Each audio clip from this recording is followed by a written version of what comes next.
And here we are, another edition of What in the Entire Hell Is This Tuesday Relationship Advice Show.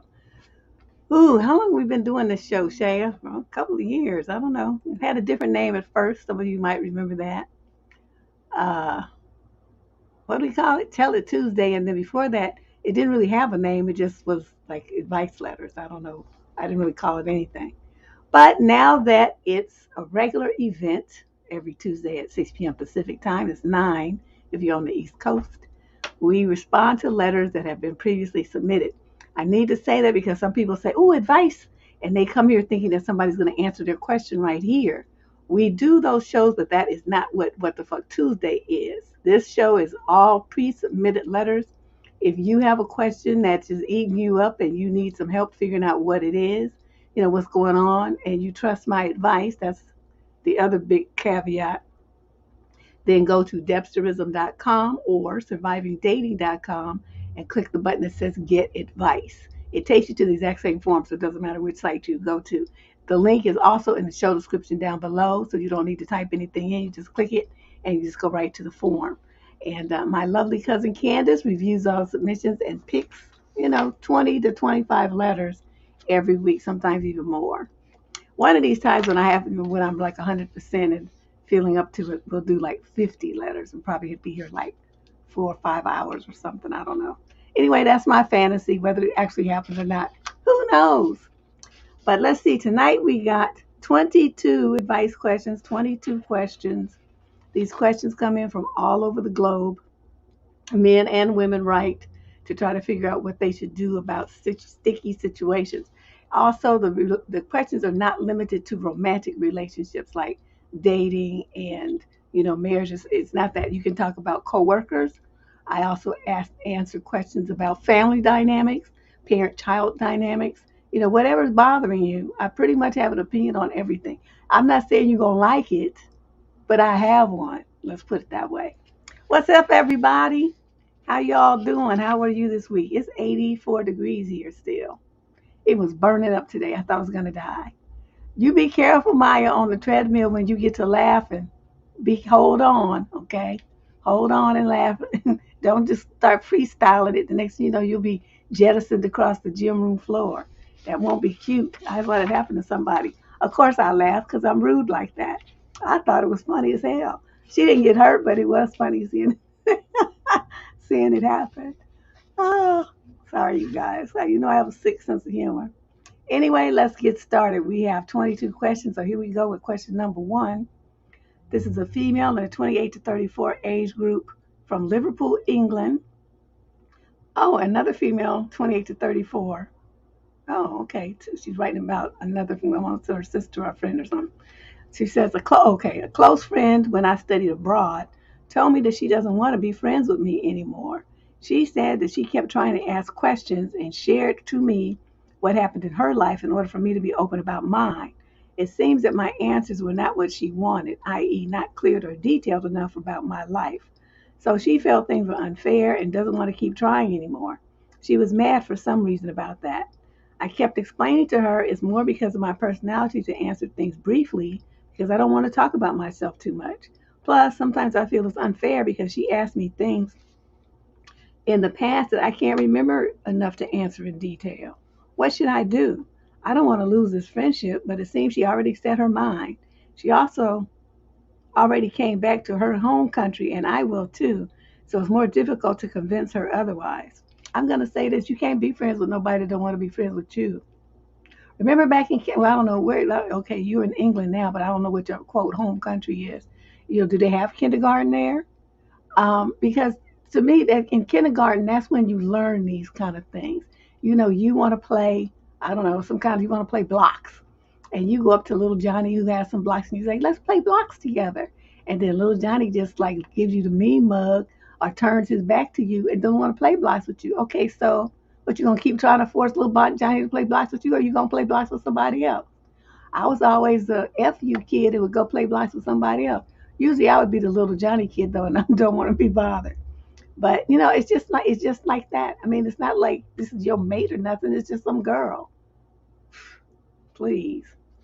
But this kind of stuff gets touchy because you know, some people are that spill like your guts kind of folks, and they, because they want to spill theirs to you, they feel like you should do the same. And I'm like you. I mean, I'm gonna tell you what I think is okay to tell you, but don't be asking me no questions. If I wanted you to know, I would have volunteered that information. So when people start asking me too many personal questions, I shut down. And my number one response to that kind of stuff is, well, why do you need to know that? I used to say that to my clients all the time. People in the gym. I mean, just random people walk up to you and ask you all kind of personal questions. I was like, these people just don't even have any kind of boundaries, and they want to tell you about all kind of stuff about. No, I really don't want to hear all that. Okay, I'm not trying to know you like that. So I had to shut a lot of that down. So I totally get where you're coming from. The thing that you're going to have to accept is the kind of friendship that you're offering is the kind that I would be offering. I'm gonna tell you, you know, well, as much as I feel comfortable telling you, and that may change over the years, you know, as I get to know you better and develop deeper trust. But you can't demand that I spill my guts to you. That's never gonna work. If anything, that causes me to shut down and back away from you further because now I'm giving you the side eye. Like, why are you pressing me? You know, just let somebody get comfortable with you, and then they'll tell you stuff as it comes to them and as the situations happen and as they feel comfortable sharing. You on your end are to be a gracious receiver of that information. Show that person that you know you value their trust that they've placed in you, and that you would never use the information that they tell you to hurt them. That's why people are so hesitant to start, you know, telling somebody everything about themselves. So what you have to do is just accept that you two, you know, she wants something that you can't give her. I had the same conversation with a friend of mine. We had been friends like 25 years. And it came to this because she started telling her husband, her daughter, and everybody all the stuff I was telling her. You know, and it's like, as my best friend, I'm going to just tell you stuff. That don't mean I want your husband and your daughter to know. If I wanted them to know, I would have told them. I'm telling you because you're the one who's my friend. But she was just, you know, the mouth was too loose. And so I gradually stopped telling her stuff. And then this was the end result, just like this. She didn't want to be friends anymore because she felt like, you know, I wasn't sharing enough information. I'm like, that's because I can't trust your ass no more. You tell too much, you talk too much. So I get where you're coming from. So you just going to have to let it go.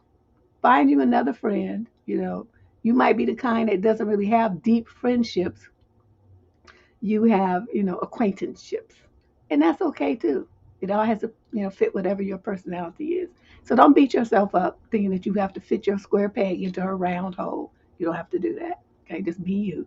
And either the person who comes into your life is going to accept you as you are, or they are not. And either way, you'll still be great. Let's move on to question number 2. This is a female in the, oops, look at all these papers. 22 to 27 age group. She's from Sacramento, California. I need advice for how to tell my boss that I didn't sign up to be on call or to take unpaid phone calls without losing my job. Hmm. Hi, Deb. I am not too long out of college at 24, so I don't have much real world work experience. I have been suddenly tasked with taking our work phone home with me for after hour calls unpaid. This has always been a job where I've worked 8 to 5, no weekends ever, and I've always been happy to go above and beyond for my job. I'm not okay with this, however. The coworkers who usually have the phone, again, this has just been implemented in the last month, and they are not paid to have it or answer calls either, are both going on vacation for the upcoming July 4th holiday. So this has been passed to me by my coworker, explaining that he will be out of town this weekend and is planning on drinking, so he will be in no condition to answer the phone. He's in his 40s. Well, newsflash, I'm in my early 20s and also do not plan on being in any condition to answer the phone over the holiday or any other weekend, really. My main issue with this is that I am very protective, of my personal time and did not sign up for a job where I have to be on call, let alone not be paid for it. I think my boss, he's maybe in his early 50s, should be the one to have to take it on the weekend since it's his company.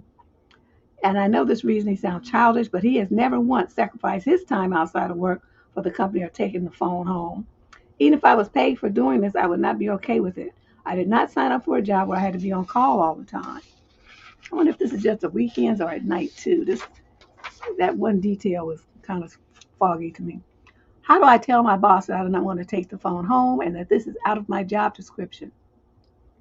I'm going to tell you this. Luckily, you're in California. California has very clear labor laws about this kind of stuff. Never are you to do any work for an employer for free. Not in this state. I don't know what they do in other states because, that's just not how that works. I mean, I worked at this place and they had like a warehouse, right? The warehouse supervisor used to have the guys come, just be there. Like, say their shift started at 8. He would make them be there at 7:30, but they didn't get paid for that time. So I dropped the lug and said, y'all need to file a wage claim with the state. And a lot of these guys were, they were like, they didn't really speak English that well, but a couple of them did. And so I gave them the website. I said, file your claim over here. This is what you do.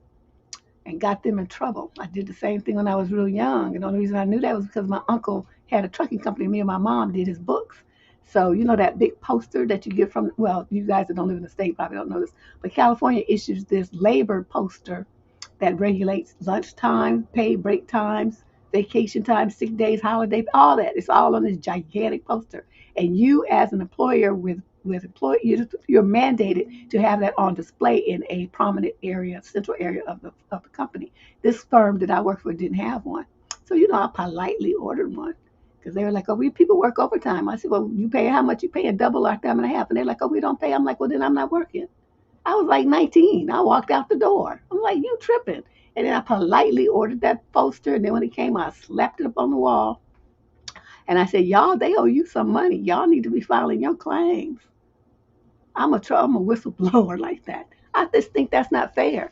So what you do is you can probably look on the state website, California Labor Commission website, and look under what they have, like on call and what do they call it? At on demand or something like that. Anyway, it's got two labels to it.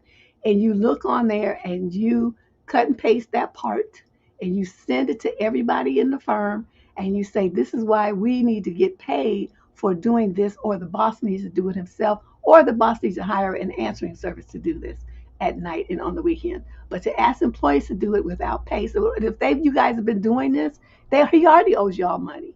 So, you're in California, so I know the law here. Now, if you was anyplace else, I wouldn't be able to help you. But luckily, you're here, and so that's what I'm gonna tell you to do. Get all your ducks in a row, and then approach him and say, according to what you're trying to do here, this is illegal, and you have to pay us. It's very, very specific about how much you get paid. It has to be at least minimum wage. But for the time that you're actually working, like taking those calls and all that kind of stuff, that's at your regular hourly rate. And if you've already put in your 40-hour week, 40 hours, then that's time and a half. So your boss has some calculating to do. But as long as employees stay ignorant of the law, they always gonna try to rip you off. So you go and you read up on that, so you'll be a smarter employee. You're very young. You're just starting in your work life, but you need to know what you're dealing with when you're dealing with these employers, because they're going to try to nickel and dime you to death to get everything they can for free. Okay? I'm just saying. I'm telling you, if she was any place other than California, I would be like, I don't know. I can't help you. You go, But here, I know what's going on in this state. So luckily, she's from here. Okay? So that's what you're going to do. Yeah, on call, and there's another term for it, but I can't remember what the other one is. But yeah, the fact that you have to sit there and you can't go nowhere, and like in case you have to go, that's why the person who's going out of town gave it to you. When you're on call like that, if you have the kind of job where you have to go to a site or go into the office to respond, then you're stuck there, and that makes all your time the employer's time, because you otherwise would be off somewhere else. But you have to stay local so that you can get to the office or get to the client site or something like that. He's gonna have to pay you for the whole day, or your full 8 hours, or whatever time you on that phone. You have that phone, and it's always available for calls. So you got some thinking to do about how this is structured. You didn't give enough details in that point, but that's enough to get you started to get your money. Okay. Let's move on. Question number 3. This is a young lady in the 22 to 27 age group from Lexington, Kentucky, writing about a male who is in the same age group, 22 to 27. Do you think it's a red flag if my boyfriend sees that I'm crying and does nothing about it? Like if we're having a conversation about something that clearly hurts me, he just keeps talking. Not a hug, not a word, anything. He just gives me advice. as if I were asking with a smile on my face. I also think I should add that he grew up in a family where no one openly expressed their feelings, but at the same time, the one occasion he was sobbing and hurt, he came to me for a hug and stayed there until he felt better. So I wonder how he doesn't understand that I need the same. What do you think? I think you just a big ass crybaby. Okay, notice how you said the one time he came to you, whereas you like, well, when I'm crying every time. That means that you crying all the boo and the sniveling and snotting everywhere all the time. Who you think want to be bothered with that? This is the part that drives me crazy about these whiny ass girls. You always wanting to cry about something. Do you understand how irritating and annoying you are with that? Don't nobody give a fuck about your cry. Your mama maybe, but you're an adult. Okay, you got some issues to deal with in your relationship with a coworker, with whatever it is. Something going down. As an adult, you hold your tears in and you use your words. Okay, I don't have any pity for people who sit there crying. I can't stand it. If you're not bleeding, your arm hanging, you got a gash in your side, your face is half crushed or something, you something awful went there. Your kid got hurt. You at your wedding, somebody died. Your dog died. Something okay, something like that. I can understand you crying. But you, every time somebody try to talk to you, especially when they try to criticize you or check you about something, the first thing you want to do is start crying to talk about your feels. Don't nobody give a shit about your feelings. Oh, that drives me crazy. That is likely to get you cussed out if you around me. Don't try the tear thing on me. That's just not gonna work. Oh, somebody said I'm awesome. Well, thank you.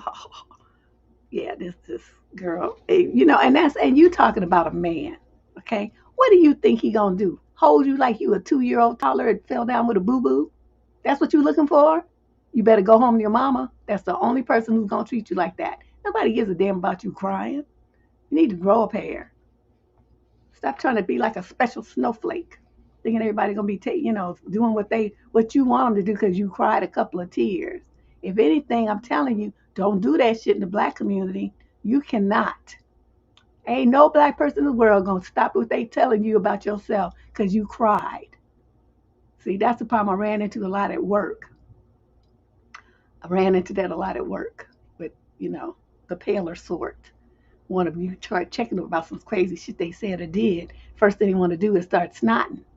I'm like, I don't give a fuck about you crying. Stop fucking crying and deal with what you did. Let's talk about that. And then you just have to talk to me so rough. Yes, I did. Because otherwise you would have kept doing it. But you think your feelings are more important than mine? I'm supposed to get my feelings all trounced on by your behavior and your attitude, but I can't tell you about yourself because you might cry. I don't give a fuck. Please. You leaving the room? Oh, I'm not gonna leave, but that's gonna make me ramp up my language. I'm gonna go from being, professional and businesslike to being a hood rat, right on you. So you thought your feelings was hurt before? Oh, let me show you what hurt feelings really look like. Okay, let's send you into a tizzy. Let's have you crying a whole river of tears since you want to cry so much. Yeah, that would be a mistake. I just So if your boyfriend feels anywhere even 1/10 about tears as I do, he is gonna dump you soon because you cry too damn much. Me sitting around crying all the damn time. Use your words. I'm surprised your mother didn't tell you that when you were 3. Okay, you still haven't got that message. Oh, it hurts me. Ugh. Question number 4, female, 20 to 27 from Fulton, Illinois. I am 25 years old, autistic, and I live at home with my parents. Uh-oh. A few nights ago, I couldn't sleep. I called my guy friend Joey and we talked for a bit. It got very late, like 1:30 a.m. He invited me over to go for a walk. I bet he did.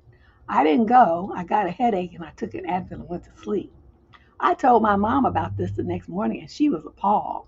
She said to leave the house so late would be disrespectful to her and dad, and that my dad probably would have had a heart attack.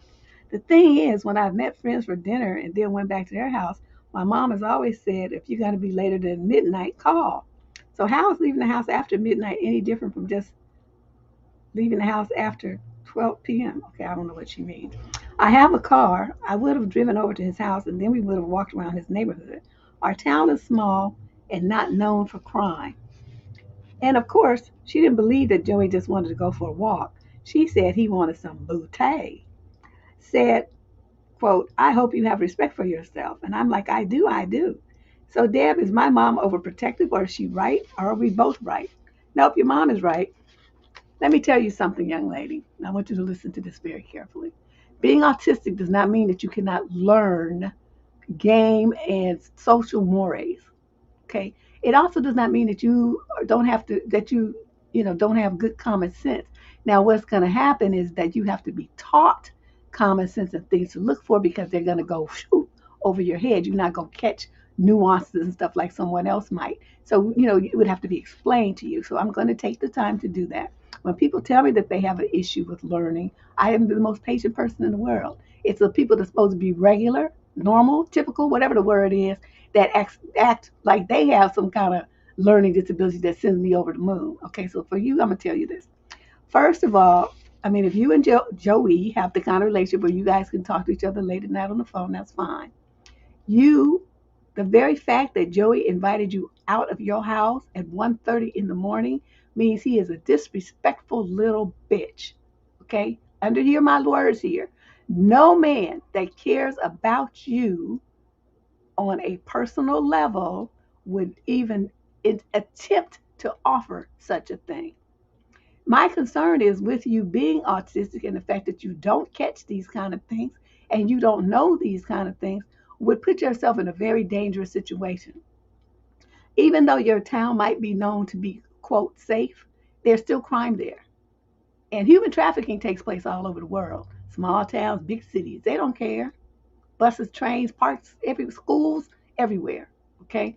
Keep your butt in the house. If your parents are asleep and you want to leave, you leave a note and you tell them who you went with and you put that person's phone number on, or if you know their address, if you're going to an address, you put the address there. You leave that. So if anything happens to you, they know where you were going and who you were supposed to be with, and that's where the police will start looking for you. Do you understand me?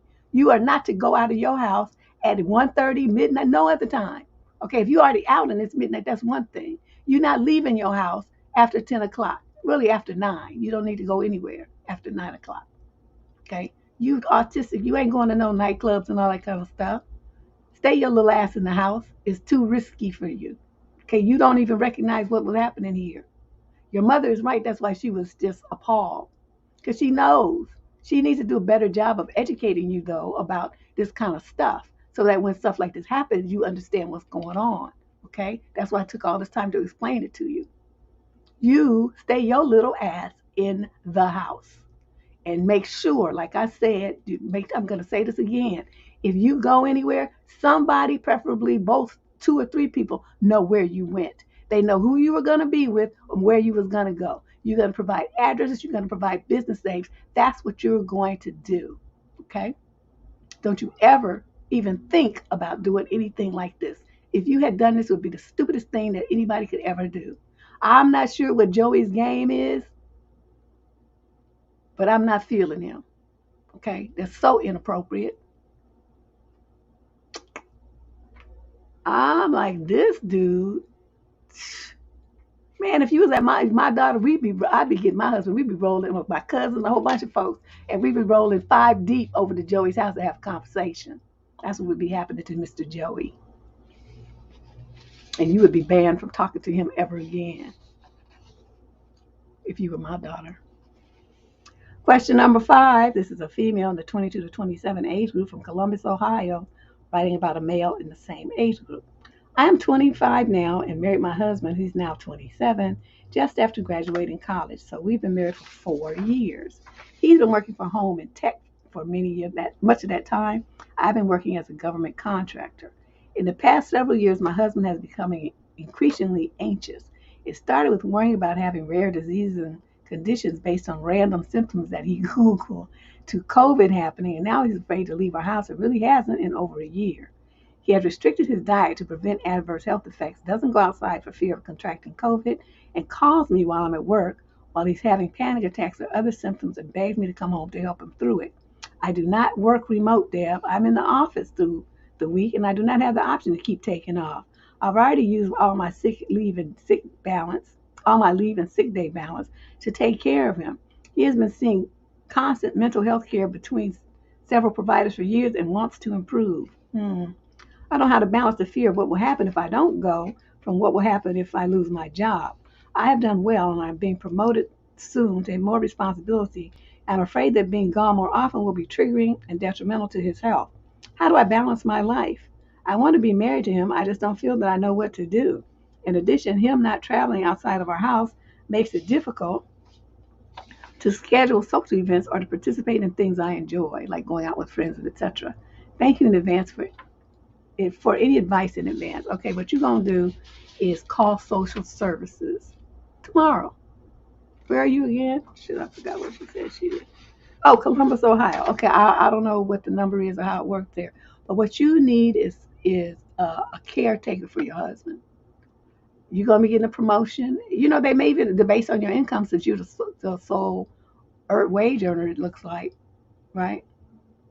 He hasn't working from home for years. Okay, but I don't know if he's still working. That part's not clear.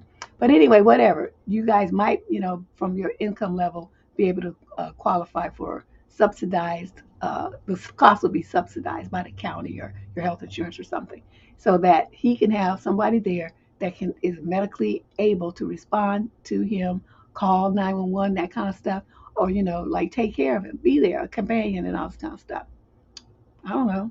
I don't know what his needs are, but it could be somebody just as simple as like a CNA, a little assistant or something. You can get a male one. You can get a female one. You can get somebody older. You can get somebody younger. I'd probably get an older male, to the truth. And then that person can take care of these quote emergencies. You need to stop running home every time he decides he's gonna have a panic attack. Okay, change his therapist immediately. Look for one that specializes in this kind of stuff. There's a name for that disease where people don't go outside. I don't know. I don't remember the name of it, but it's a real mental illness, and so he needs somebody who specializes in that kind of stuff, and where he's got all this thinking he got every disease known to man. I'm sorry, these guys. I don't do well with crazy people. Agoraphobia. Okay, thank you, DJ. Yeah, I don't do well with cray. I don't know. I just can't handle it. I just laugh when I see people doing crazy stuff like that. It's like, what the fuck is wrong with you? What happened to you? Why are you like this? And I know that's probably inappropriate, but I can't help it. That's who I am. I never claimed that I was such a wonderful, perfect person. I admit it. Okay, I'm telling you, that's who he would be. Look, I would be laughing at him like, you crazy as a Betsy bug. I'm out. I'm gonna deuce out on you and leave you to your devices, and you can call 911, and you won't be calling me because I'm not gonna be married to you no more. Now, you say you want to be married to him. I don't know why. I'm trying to figure out what you get out of this relationship. The man can't go nowhere. The man is worse than like somebody in a wheelchair or something. He's crippled. At least with somebody in a wheelchair, you can look at him and see what the thing is, what's going on with him. He just like in his mind all fucked up. There's nothing you can do with this man. I don't know. See, your idea of marriage and mine is just very different. He would be so tossed out of my life. I'm sorry. I can't do cray. I'm telling you. He don't have narcolepsy. Narcolepsy, I know what that is, where you just fall out asleep everywhere you go. Be sitting there talking to somebody, the next thing you be like, and then you wake back up. That's not this. I don't know. This is the part that's bothering me. I want to be married to him. I don't know why. But anyway, that's my thing. Check in with social services, get him a social worker, and start getting whatever social services support you can get in the way of home health aid and a better therapist. That's what the direction you need to go. Question number 6. This is a young man, 18 to 21, no location provided. Hi, everybody. So I asked my female friend, we are both 18 if that matters, if she wanted to get together and hang out. I did not intend this as a date, like a romantic partner type of thing, but I'm getting the sense that she thinks it is a date. How do I make it clear that I just want to hang out as a platonic friend without hurting her feelings? I don't know how you can do it without hurting her feelings. Why is that an issue? You're just going to state your truth, sir. This is something that you need to learn at 18. Your truth is not, you're not responsible when you tell your truth for how other people take it. Okay, that's on them. You don't control that. Stop trying to control what people feel. You don't have that kind of power. Even though I know you mean it in a good way, it drives me crazy that men always say that. I want to do it without, how can I make her feel this or not make her feel that? Mind your business and worry about what you feel. How about you do that? Okay. So if you really think that that's what's going on, because, you might be just misinterpreting things. You just don't know. But, if you knew the girl liked you, you had no business asking her to hang out. Okay, so that would be on you. That means you set this dynamic in motion. Okay, you did that. So if you were going to ask her to hang out, when you asked her, was supposed to say, "Hey, I like going to this place and that place with my friends. Would you be interested in being one of my friends and going there with me too?" Okay, very clear up front, friend. But if you just say hang out, see, that's a polite euphemism that a lot of you young people use when you mean date. But what you use, you don't say date because you don't want to get your face cracked when she says she doesn't want to go out with you. So you say hang out because it lessens the blow of rejection. So if she says, well, this isn't a date, right? You can say, no, I just said hang out. That's how you little dudes be trying to get away with it. And it's really messed up because even dudes in their 20s and 30s be trying to do that. Well, see, he doesn't really know that she's, thinking that it's a date. That's his interpretation. He doesn't know that because he ain't asked her. See? That's why you don't let people jump to conclusions. If you have parameters and boundaries about what you want the relationship to be, make that known on the front end. And you didn't do that. So what you're going to have to do is when you guys go out, be talking about it. It's just great that we can, because a lot of people say men and women can't be friends. But I think we can prove them wrong. Stuff like that. You start dropping little hints like that. So that, women catch things. Men are the ones that are obtuse. So she'll know what you're doing. Okay. Well, they should ask people out for dates, cutie pie. But I'm telling you, cutie tay, I'm sorry. That's how they do it because it lessens the blow of rejection. When they have a fragile little ego and they want to be out with a girl, they frame it as a quote, hanging out. I asked her to hang out with me. How's she supposed to know you really meant just hang out, or did you not one of the kind of dudes who's trying to protect his ego and use the word hang out when it's really a date? She don't know. She ain't psychic. So like I said, that was your fault because you didn't make that clear on the front end. So now you're gonna have to do it on the back end. But like I said, it's salvageable. You're just gonna have to say, yeah, it's so great to be able to hang out with my friend. It's great being friends with a girl. It just adds such a great perspective to life. This and that, blah blah blah. Don't be surprised though if she gets up and and walks off and don't ever talk to your ass again. Question number 7, female, 28 to 34 from Oklahoma City, Oklahoma. Writing about a female in the 50 to 56 age group. Oh, my mom. Okay, that's the answer to my question, first line. My mom usually stays over our house during the holidays. She lives alone about an hour and a half away and is going through a divorce. We have a guest bedroom, so we'll usually let her stay over a couple of days at a time. We usually have holiday parties over our place because we have the most space. The problem is we'll expect her to stay a night or two, but we can almost always expect her to ask to stay an extra night or more. She'll give an excuse like, I need to travel out of town tomorrow. Is it okay if I just stay another night instead of driving all the way back home? For example, she was supposed to come over on Saturday night, but said she was driving back from a wedding and asked, hold on a second here, I'm dropping stuff, and asked if she could just come over on Friday instead. We usually just tell her she can stay, but it's getting to the point where I'm fed up with her constantly overstaying her welcome. She complains about her own mother doing the same thing, but she constantly does it to me. I don't know if she just doesn't think she's that much of a disruptor to her normal routine, but she is.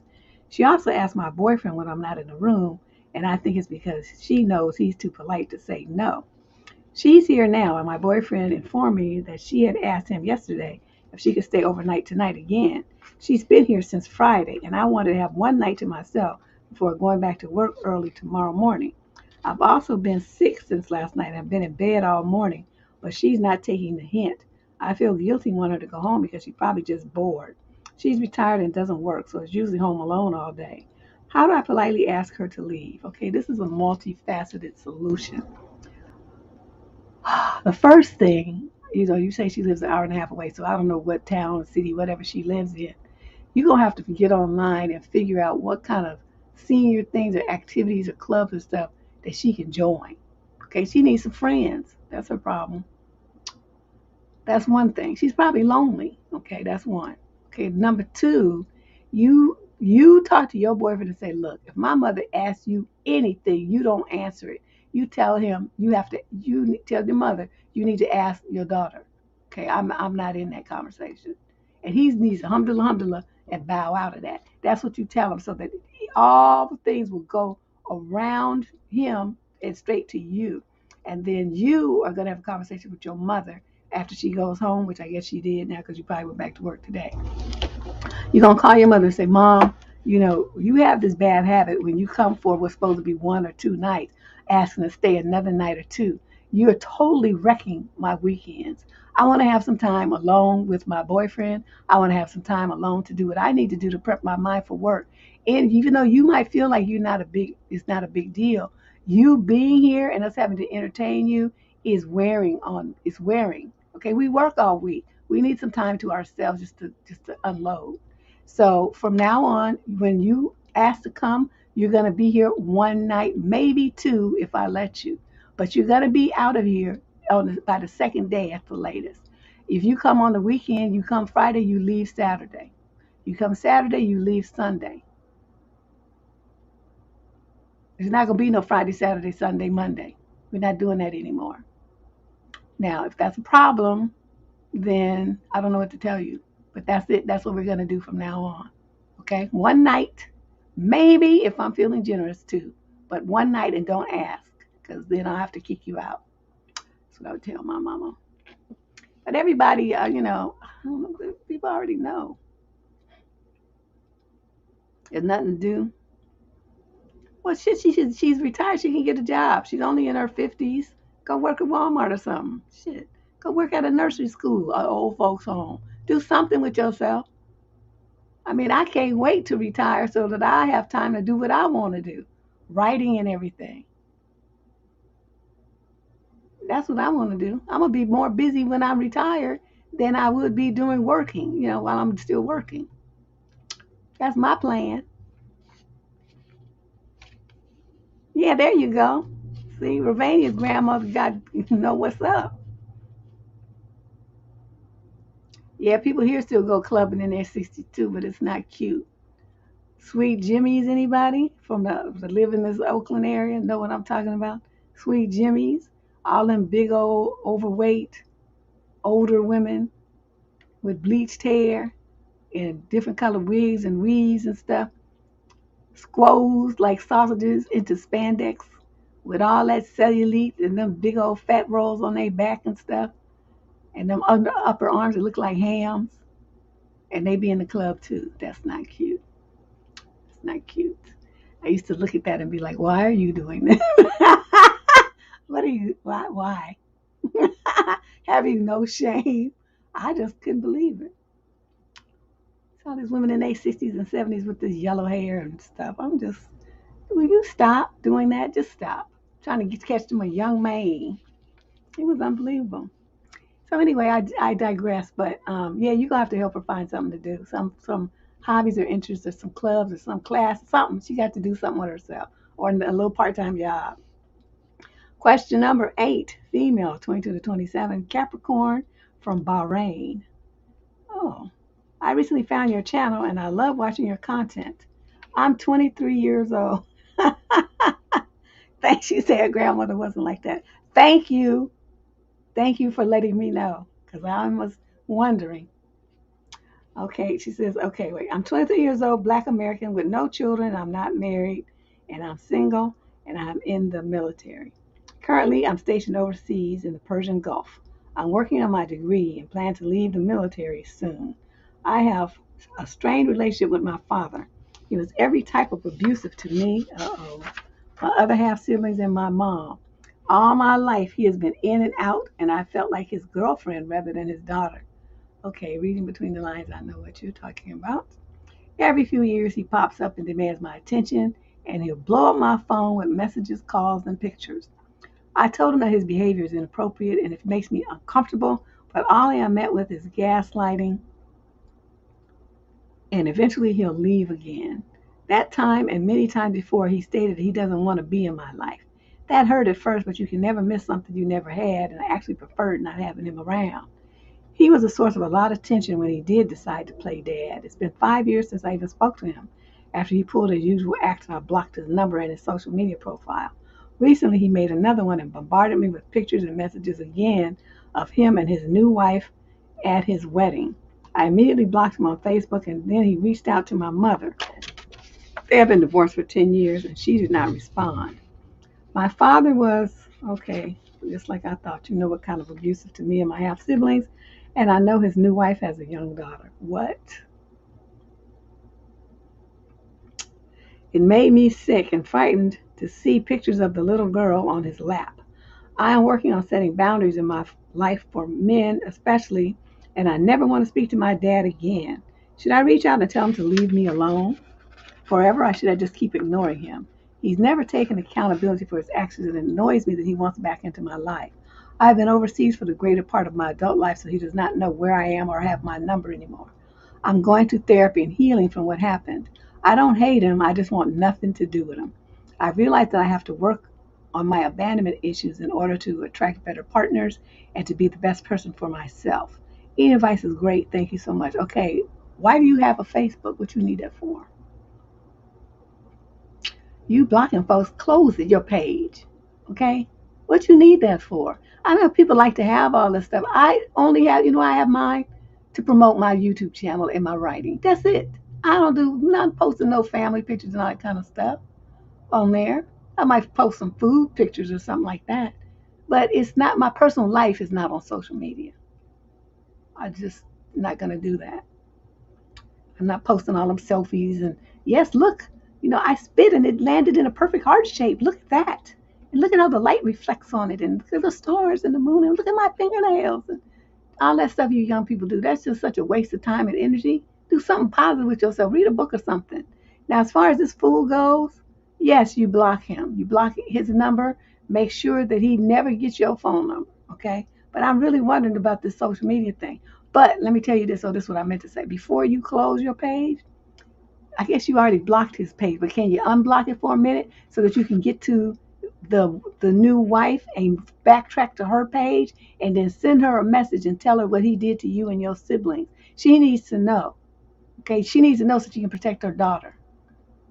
That's some kind of way. I don't care if you got to get on your mother's account, but really we better coming from yours to do that. And you got to leave it open. You can't block her because then she won't get your message. Once you block somebody, the message, they can't see it. So whatever kind of way you're going to get the message to her, make a new account. I don't know what you're going to do there. But however way Facebook works, I'm not really a big user, so I don't know the details. But somehow you need to get a message to that woman so she's aware. Now, if she don't do nothing after you tell her, that's one thing. But if nobody tells her, that means y'all just, you're complicit in setting her daughter up to be abused if she hasn't already. No, you don't know. I mean, it could already happen. But still, she needs to know. Because it might be happening and she not even be aware that it's happening. But once she knows that, it happened not only to you, but to other siblings too, that's a pattern. So she needs to be aware of that. So that would be my suggestion. But he shouldn't have your phone number. He shouldn't be able to reach you on social media because you don't need a social media page. If you're going to have one, then you put it in a fake name and you post little stuff up there like that with a different location from where you are and all that kind of stuff. But I really don't see why you need one. Are you making any money off of it? If you ain't making no money, then close that shit. Just wasting your time. All right? Let's focus on some positive, uplifting, forward-moving things. Sounds like you're trying to do that, but you still hanging on to some things that you see. Leave access to him to you. Close all avenues for this man to get in touch with you. Okay? If you don't have a social media page, he can't get to you through your mother's page either. You feel me? Your cousins, your steps, nothing, nobody. because you're not on social media no more. And then you get a new phone number and nobody gonna have your number. Get you a Google number, give that to your relatives so they can call that. Till their fingers turn into nubs. They will never get you. Okay? That's what you need to do. Put all kind of barriers and boundaries up so these people can't be reaching you to mess with you like that. Question number 9, female, 22 to 27. She's a Libra from what? Basildon, Essex, England. I realized at 22 that I've always been very sheltered and I don't know even half the stuff young adults my age do. Oh boy. I've had no proper life experiences and I lack worldliness. My intelligence is debatable too, despite having gone to university. I'm not sure how I became like this, Deb. I literally know nothing. I couldn't talk to you about politics or the state of the economy. Literally nothing. Even my pop culture knowledge is lacking. Not an actual concern of mine, but just an example of how clueless I am. I haven't seen or heard 98% of the songs, movies, or shows that are considered staples of pop culture. I speak very immaturely. I can hear myself and see the way I come across. My mannerisms, too. I feel like a blooming 14-year-old. Honestly, I bet the average 14-year-old these days would know more than me. Young Gen Z people seem so political and knowledgeable. Trust me, they ain't. It's a sham. I really haven't lived at all. I just went to school and uni and then came straight back home. That's how I've always done things. Imagine the good girl every religious family wants. Always attached to her parents, never out with friends learning or experiencing life. The thing is, no one forced me or told me to be like this. I just did it because I liked it, and as a result, I ended up very sheltered. As a major introvert, I loved being at home at any possible point. But then you can be a homebody and still be educated about things. That's true. All of this is now very embarrassing, and I hate myself for it. I also still live at home and I'm very dependent on my parents, which no doubt is a major contributor to a lot of this. I plan to move out within the next year. So my question is, how do I change this way that I am? Are these things I will naturally pick up once I get a job and move out? Are there books I can read that will teach me about politics and the world and I guess adulting things? How did you learn what you know? Thank you. Girl, how did I learn? Because I'm the kind of person, or you ask me personally, now they're going to have some answers too. They can look over here and see, what they have to say. No, she don't need to go anywhere by herself. That would be a mistake. She don't have any street smart. She don't have no real world knowledge. She would be a victim within 10 minutes. Because them sly, slick dudes, they would see her coming. They can see that ingenue expression on people's face, that big-eyed, deer in headlights look. No, you're not going to do that. You're going to stay at home for the next, maybe 2 years. And this is what you're going to plan. The first thing you're going to do is get a job, okay? You're going to get a job and you're going to start saving your money so that you can move out, okay? Good amount. Try to get for at least 10 grand. Okay, then you're going to start reading. There are websites where you can read about what's going on in the world. U.S. News and World Reports is a good one. What is that? The Young Turks. They give a lot of commentary on political things. They're writing on YouTube, and I like to listen to them. They just savages, but they talk about all the kind of stuff like around the world, especially in the Middle East and U.S. politics. Well, yeah, pretty much all over the world. It's called the Young Turks. I highly recommend them. I don't know. There's probably, some other sites. I'm not a big Fox News fan, so their news is too tainted, shall we say. You can sign up for, what's it called? The Daily something. Oh shoot, I don't know. I'll try to remember to put it in the show description or in a comment under the show when I remember it. Daily something. But anyway, they do a lot of political work where they try to get signatures and stuff and, raise people's awareness of what's going on in the world. And you can sign petitions electronically. I have a subscription to that. I'd be signing everything. And this shit. I mean, I don't know. It just like whatever interests you, you got to be interested in something. Read books about it. You can get books on tape. You can go to the library and check out books. I mean, there's so many things that you could be doing with yourself. What do? Just sit around twiddling your thumbs or watching TV? You don't even sound like you're doing that because you're not even looking at the stuff that, they normal kids your age look at. I'm not really sure what you've been doing your entire life. I'm sitting here scratching my head, like not, externally, but in my mind, I'm scratching my head, like, what have you been doing all these years with yourself? What do you do when you're at home? Just sit there and lay on the bed and stare at the wall? What do you do? I'm confused. But anyway, where there's a will, there's a way. So you start making it a point to learn something new every single day, a new thing every day. That you're going to do that starting tomorrow. That's going to be your homework. Okay, you're going to learn something new about politics, pop culture, whatever, something, some different agendas and stuff that's happening, different bills that's on, whatever you need to learn, you're going to learn something new every day. You're going to read a book and learn something new every day. A new perspective on life, a new worldview, some philosophy, something. Okay, that's what you're going to do. Well, she just finished university, so she's probably done with school. Okay, yeah, Maya says TikTok will cover pop culture for you. There you go. In them little 1 to 2 minute segments, they give you some interesting stuff. So you look in the chat and look at what their suggestions that they have too, and see. Well, yeah, we just talked about these kind of parents, the helicopter parents, but she did, that's the environment that she grew up in, the lawnmower type of helicopter parent situation. However, she was very clear to express that that was not what they did. Nobody made her do that. She chose to be that way. That was a very clear point that I was glad she included, because otherwise we would have looked at her parents as being the source of this. But she clearly says, the thing is, no one forced me or told me to be like this. I just did it because I liked it.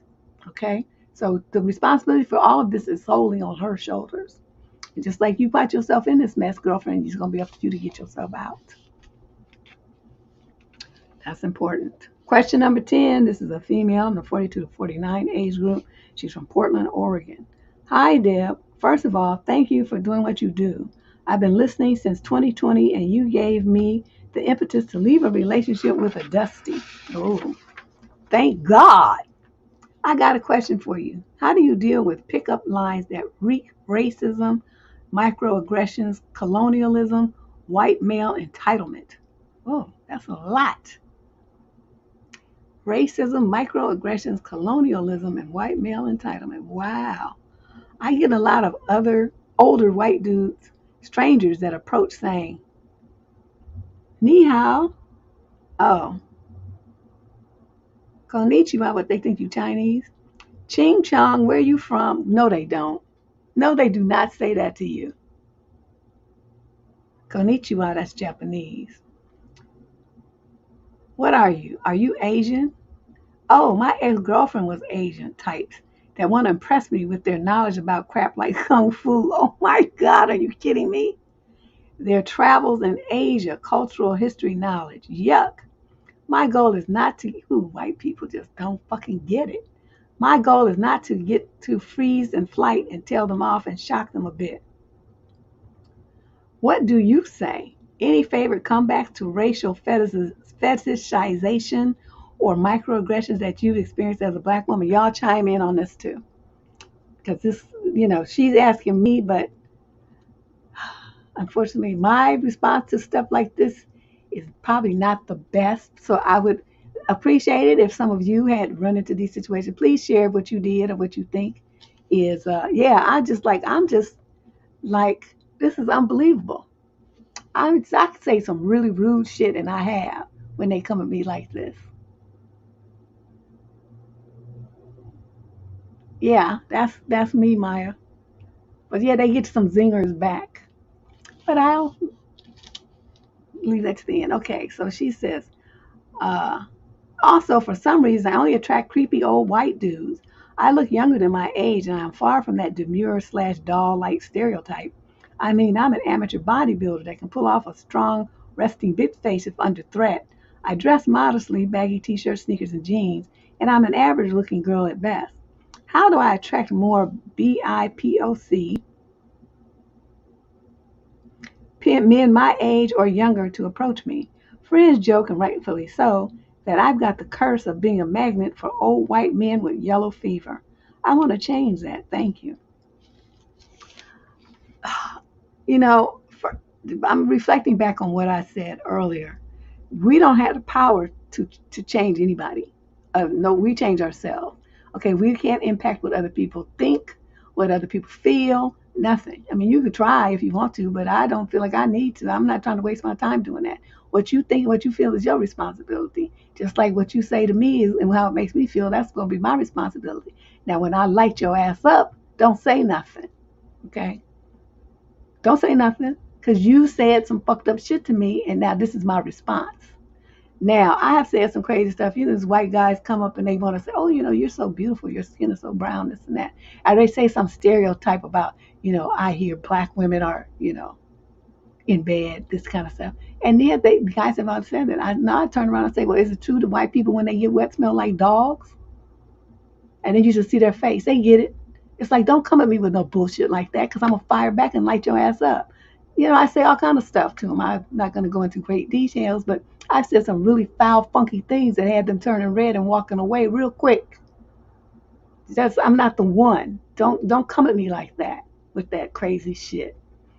And you know, they come, you know, they want to come at you and they want to feel your skin. It's like, what, you think the black is gonna rub the fuck off or something?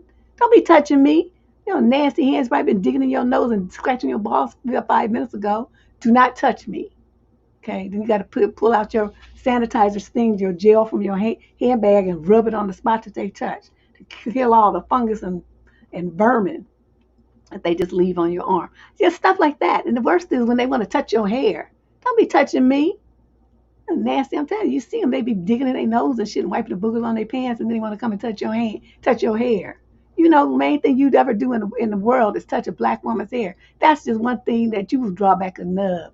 Don't you ever, those of you listening who don't know that rule, don't you ever do that. Yeah, but you know, some of them, they're like, well, I was just curious. I don't give a fuck. You curious? I mean, what you want me? That's not my job to satisfy your curiosity. Yeah, they back up. You don't even have to say it all that loud, but just loud enough for them and a couple of people real close to you, them to hear it. But yeah, I'm not taking that. Now, for as far as you go, you know, you're younger than me, and they gonna hit you. This ching chong thing, that threw me for a loop. I would probably still be cussing them out in my native tongue too. Well, for me, it's just niggaese, but you know, that's not really an official recognized language except on this channel. But I'm just like, you know, whatever tongue you speak at home, that's what you cuss them out in. And one thing about cuss words is, you know, they sound the same.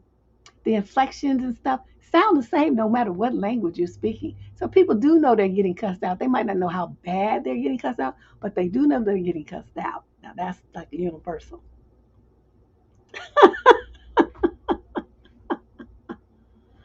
Yeah, it's very rude.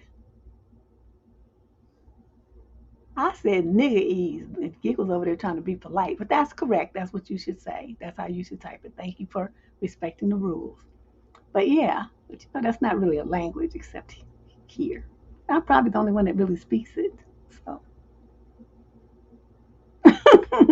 but yeah, you know, the girls here are gonna give you some ideas of how they've dealt with situations.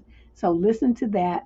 Like I said, my response is to go straight aggressive, and I just like blow people's hair back and snatch edges off and leave their toupees flying through the wind.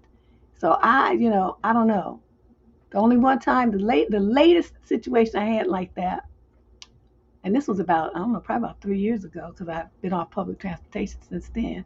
I was on BART one day, because I haven't been on it since COVID. I refused. This was before COVID broke out. And I was on BART coming from San Francisco back to the East Bay. And it's a whole train full of people, right? I'm the only black person on this particular car. Everybody else was, I don't know, white or Asian or something, but nobody was black. You could look down there because I was sitting near the door. And so you could look down and see everybody's face, and wasn't nobody black but me. I was like, okay, here come this white boy. He walking down the aisle. His ass gonna stop right in front of me and command me to smile. Now you know it's already bad when black men do it. But now here comes some white boy gonna be trying to tell me what to do with my face. I'll lit his ass up. Tell him, don't you ever tell me what to fucking do with my face, goddammit. Fuck out of here. Well, you just look prettier when you smile. I don't give a fuck what you think I look like. Who asked your nigga, your funky little hunky ass anyway? He was skinny and just ugly and just unattractive anyway. So I'm like, I didn't have no problem telling him about himself. So now, but when you're on Barton, it's quiet because there's after work, tired, because I think it was about 6 o'clock in the evening. And it was, people leaving from work and some people was tired. So a lot of people was nodding because they was going to get up at the end of the line or whatever. And so they're nodding, half asleep and stuff. I woke everybody on that goddamn train up. Goddamn, who telling me shit? So, I kept cussing. He went on through the little door over to the next car over. And the whole time he was walking, I was cussing. So there you go. That's how I do things. But see, you don't necessarily want to do it the way that I do it. So listen to them. They're probably going to have much more intelligent responses to your questions than I do. But that's what I do. Anything about them that I can see, I talk about them physically. And anything, that I know that's racist and hateful, that they said some stuff to me, I say it right back.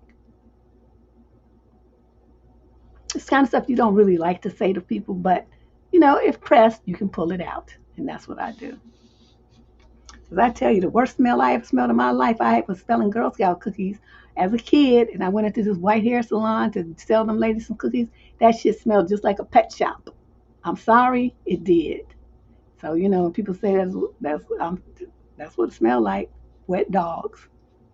Sorry, but it was true. That's So if they get to talking about something about anything about black women or black people, period, I have to pull out the stuff I know. And that's one of the things I will light them up with. Okay, let's move on. Question number 11, female, 22 to 27 from Scarborough, Canada. She's talking about a female in her 40s and a young male about 25 are the other characters. Oh, okay. Hey, squad, I just left my old job a few weeks ago, and since then I've gone over to my former coworker's house a few times to hang out. Her son, who is about my age and also single, lives with her, so he is usually around. He likes gardening and he's good at cooking. He's pretty quiet but can hold a conversation and is generally calm in his demeanor, which are all things I find attractive. I have zero clue if he has any interest in me at all, and I'm not sure what to do. I don't have his number, and I don't think I've talked with him enough yet to make any sort of move. I always try to take the approach with my crushes where I let them come to me because of anxiety and rejection sensitivity, but that never seems to work out. I'm not sure if it's because they're simply not interested or because I'm not giving any indication that I'm interested. Either way, I'm tired of not doing anything about my interest in people. Any ideas on how to approach this situation? Yes, you're not going to approach it. Okay, let's because you being stupid right now. First of all, you were co-workers with this woman. You aren't her friend. Okay, you guys might be friendly, but you're not her friend. Okay, that's number one. Number two, she invited you and trusted you enough to come into her home to talk with her, not to be trying to get your swerve on with her son. Okay, that would be a boundary violation unless she says, "Oh, you two have so much in common, this and that. Why don't you, son? Why don't you take her out or something like that?" Or say, "Oh, I was thinking that you young people would get together, and maybe go to a movie." Okay, it has to come from her. The reason why it has to come from her because it has to be something that she approves of before you, a coworker, and her son, who is her blood, do anything. Do you understand what I'm saying here? Coming in there focusing on her son and trying to figure out how to get her son in the woman's house, you're not going to do that. It's so inappropriate. That's all kind of boundary violations and rude as hell. I know you young people don't have any sense, and so you don't know stuff like this. That woman will ban you from her house. That's where you trying to get placed on the outside of the door. Unless she proposes that you guys get together, you're not going to say nothing to that boy. Nothing. You're going to be friendly with him. You can have conversation with him. Say, "Oh, you understand that you garden. What kind of stuff do you plant? What do you grow food or flowers? What do you do?"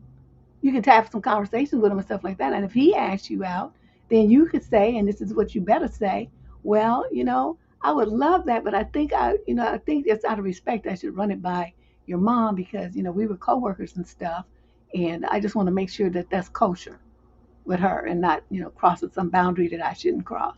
That's what you're going to say. It shows respect for him and it shows respect for his mama in their house.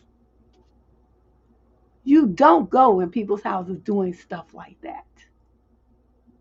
You just don't do that. So I hope you understand where I'm coming from. But this fantasy you have going on in your mind, nix it. It's dead. You're not going to do shit with that boy. Okay? You're going to be banned from that woman's house. You keep it up. I'm just saying. Some co-worker coming to my house and they start talking about he want to take my daughter out. Man, you thought you just had fireworks yesterday. You wouldn't have seen nothing yet. I'd have lit up the whole West Coast. No. You don't do that to people in their home. Every resident of their home should feel safe from being accosted, flirted with, you know, any kind of anything from somebody who's supposed to be a guest. You stay in your guest envelope and leave that boy alone. Yeah. But it's beyond thirsty. It's disrespectful to the mom and the son. In their home, you don't do people like that. You don't do people like that.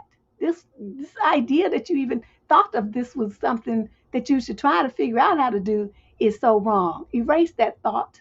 And don't you ever go to nobody's house doing no crazy shit like that. Okay? Like I said, if they offer, then you can say, oh, sure, if that's okay. And act like you just never thought of it before and they had to twist your arm. That's how you're going to play that. Okay? Of course, you would secretly be happy, but you know it didn't come from you. And it never is going to come from you. My God, these are like some basic common sense morals, values, and etiquette. Parents are not teaching their kids shit these days. It's just terrible. Question number 12. This is a young lady in the 22 to 27 age group from North York, Canada. Hi, Deb, Shay, and Candace. Thank you for choosing my letter. So I'm really, and she put that in caps and bold, new to online dating. Oh, you poor dear. I met a guy who seemed nice enough and I hit it off with fine, but I have some things I'm concerned about. Well, of course you do. All you had to say is you met him online and I already knew that was coming. In one of my prompts, I mentioned how breakfast is my favorite meal of the day. So he messaged me suggesting I try his hash brown recipe. I responded saying it sounded delicious. So did you?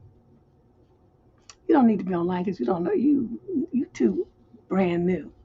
After talking for a bit, he asked me out and told me he had a full, exciting day planned for us, which sounded great.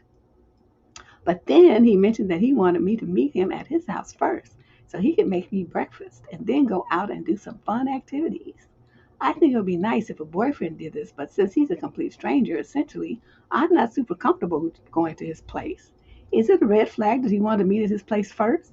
Is he just trying to use me for eggplant, or is it innocent? Any input would be. Anytime a guy is that you don't know, ain't never seen before, don't know nothing about, wants to get you into his lair, which is what his house is in a situation like this. It's a trap, a spider web, something that's not appropriate, and you go, you're an idiot. Don't you ever keep up with the crime shows, all the girls who do that kind of stuff and how they can't find them the next day? Never heard from them again, find them in a shallow grave, stuff like that? Because, see, nobody would know who he was. Most of y'all too dumb to even do like I told the little autistic girl and leave a note and tell somebody where you're going and who you're going to be with. You don't do that. The number one thing that you don't do as a woman is eat or drink anything provided by some man. You don't do that. You go out to him with a bar and he go away to get you a drink and come back with a drink, you conveniently knock that shit over.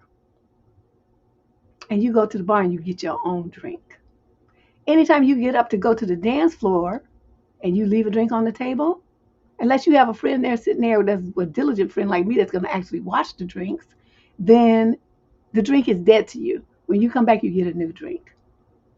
If you have somebody milling around your table and your drink is there and you digging in your purse so your eyes is not on your drink for a minute, and you notice people crowd around by your table, that drink is dead to you. You get the bartender over, you waitress, you say, oh, I need a new drink. And you give that drink and you get a new one. That's what you do. You don't let men fix you food that you don't know because you don't know what they put in it. You just eating because you act like you can't afford a damn meal. And you sitting up there eating. I know a girl who went to a restaurant, and this turned out to be pretty innocuous, and they later got married, but he was stupid, okay? But it just like he was stupid, it could have been harmful. She ordered her food right, and then she got up to go to the bathroom. Well, while she was in there, the food came. And he, being a prankster, growing up with four brothers, goes on the underside of her meat and sprinkles a whole bunch of black pepper on it. And then she comes back and her food is there. Oh, see, Deb, I don't know. I want to see the waitress bring my food and sit it down. And I'm not going nowhere until I eat finish. And when I get up, I'm done with the plate. I'm not giving nobody. So he put black pepper on it, but just like that, he could have sprinkled some roofie drugs or something. And she would have ate the meat. And guess what? You see where I'm going with this? Y'all be too damn trusting. I don't trust a motherfucker. I need to see everything. What's going on with your hands, my food, my beverages. And don't even get too close to me. Be rubbing shit on your arms and stuff. Don't do that. Okay? So you knew it online dating, but this is not even an online dating thing. This is just common sense. You don't go to no man's house like that. That is a classic setup for some bad things to happen to you. What if you walk in this house? It's supposed to be breakfast, right? There's 3 or 4 men in there. What you gonna do? You in there now? You locked in? What you gonna do? If you even make it out. There's a whole bunch of reasons why you would not do what you're thinking about doing. That should have never, as soon as he did that, you're supposed to block him. Because that's an inappropriate thing to even say. It's like we have a whole day planned. Who does that? You have a quick meeting with somebody and then you get on in case you don't like them. You don't be stuck with them all fucking day. Girl, if you don't listen to some videos on this channel and get your mind right before you start trying to get out here dating and become a victim, because you just too brand new. This just don't make any sense for anybody to not know all this kind of stuff. Question number 13. This is a female in the 18 to 21 age group from Dundee, Scotland. The male in question is 22 to 27. So you 18 to 21, he's 20. Okay, well, she could be 21. He could be 22, 23, something. Okay, me and my boyfriend have been together for a little over a year now. We love each other, and I am happy in the relationship. We live sort of far away from each other, and due to my classes and job and his job, we can only see each other about a week every month or sometimes a bit less or more. I've met all of my boyfriend's friends. They're all very nice people, and I enjoy us all hanging out together. But sometimes I do want to just go on dates with my boyfriend and do stuff and spend time with my boyfriend alone, considering that we have such a limited amount of days we can spend together. Lately, I've been talking to him about some plans, going on dates and doing stuff just the two of us. But he keeps telling me last minute that 1 or 2 of his friends will join us, and it upsets me. He just invites them to our dates without even mentioning it to me first.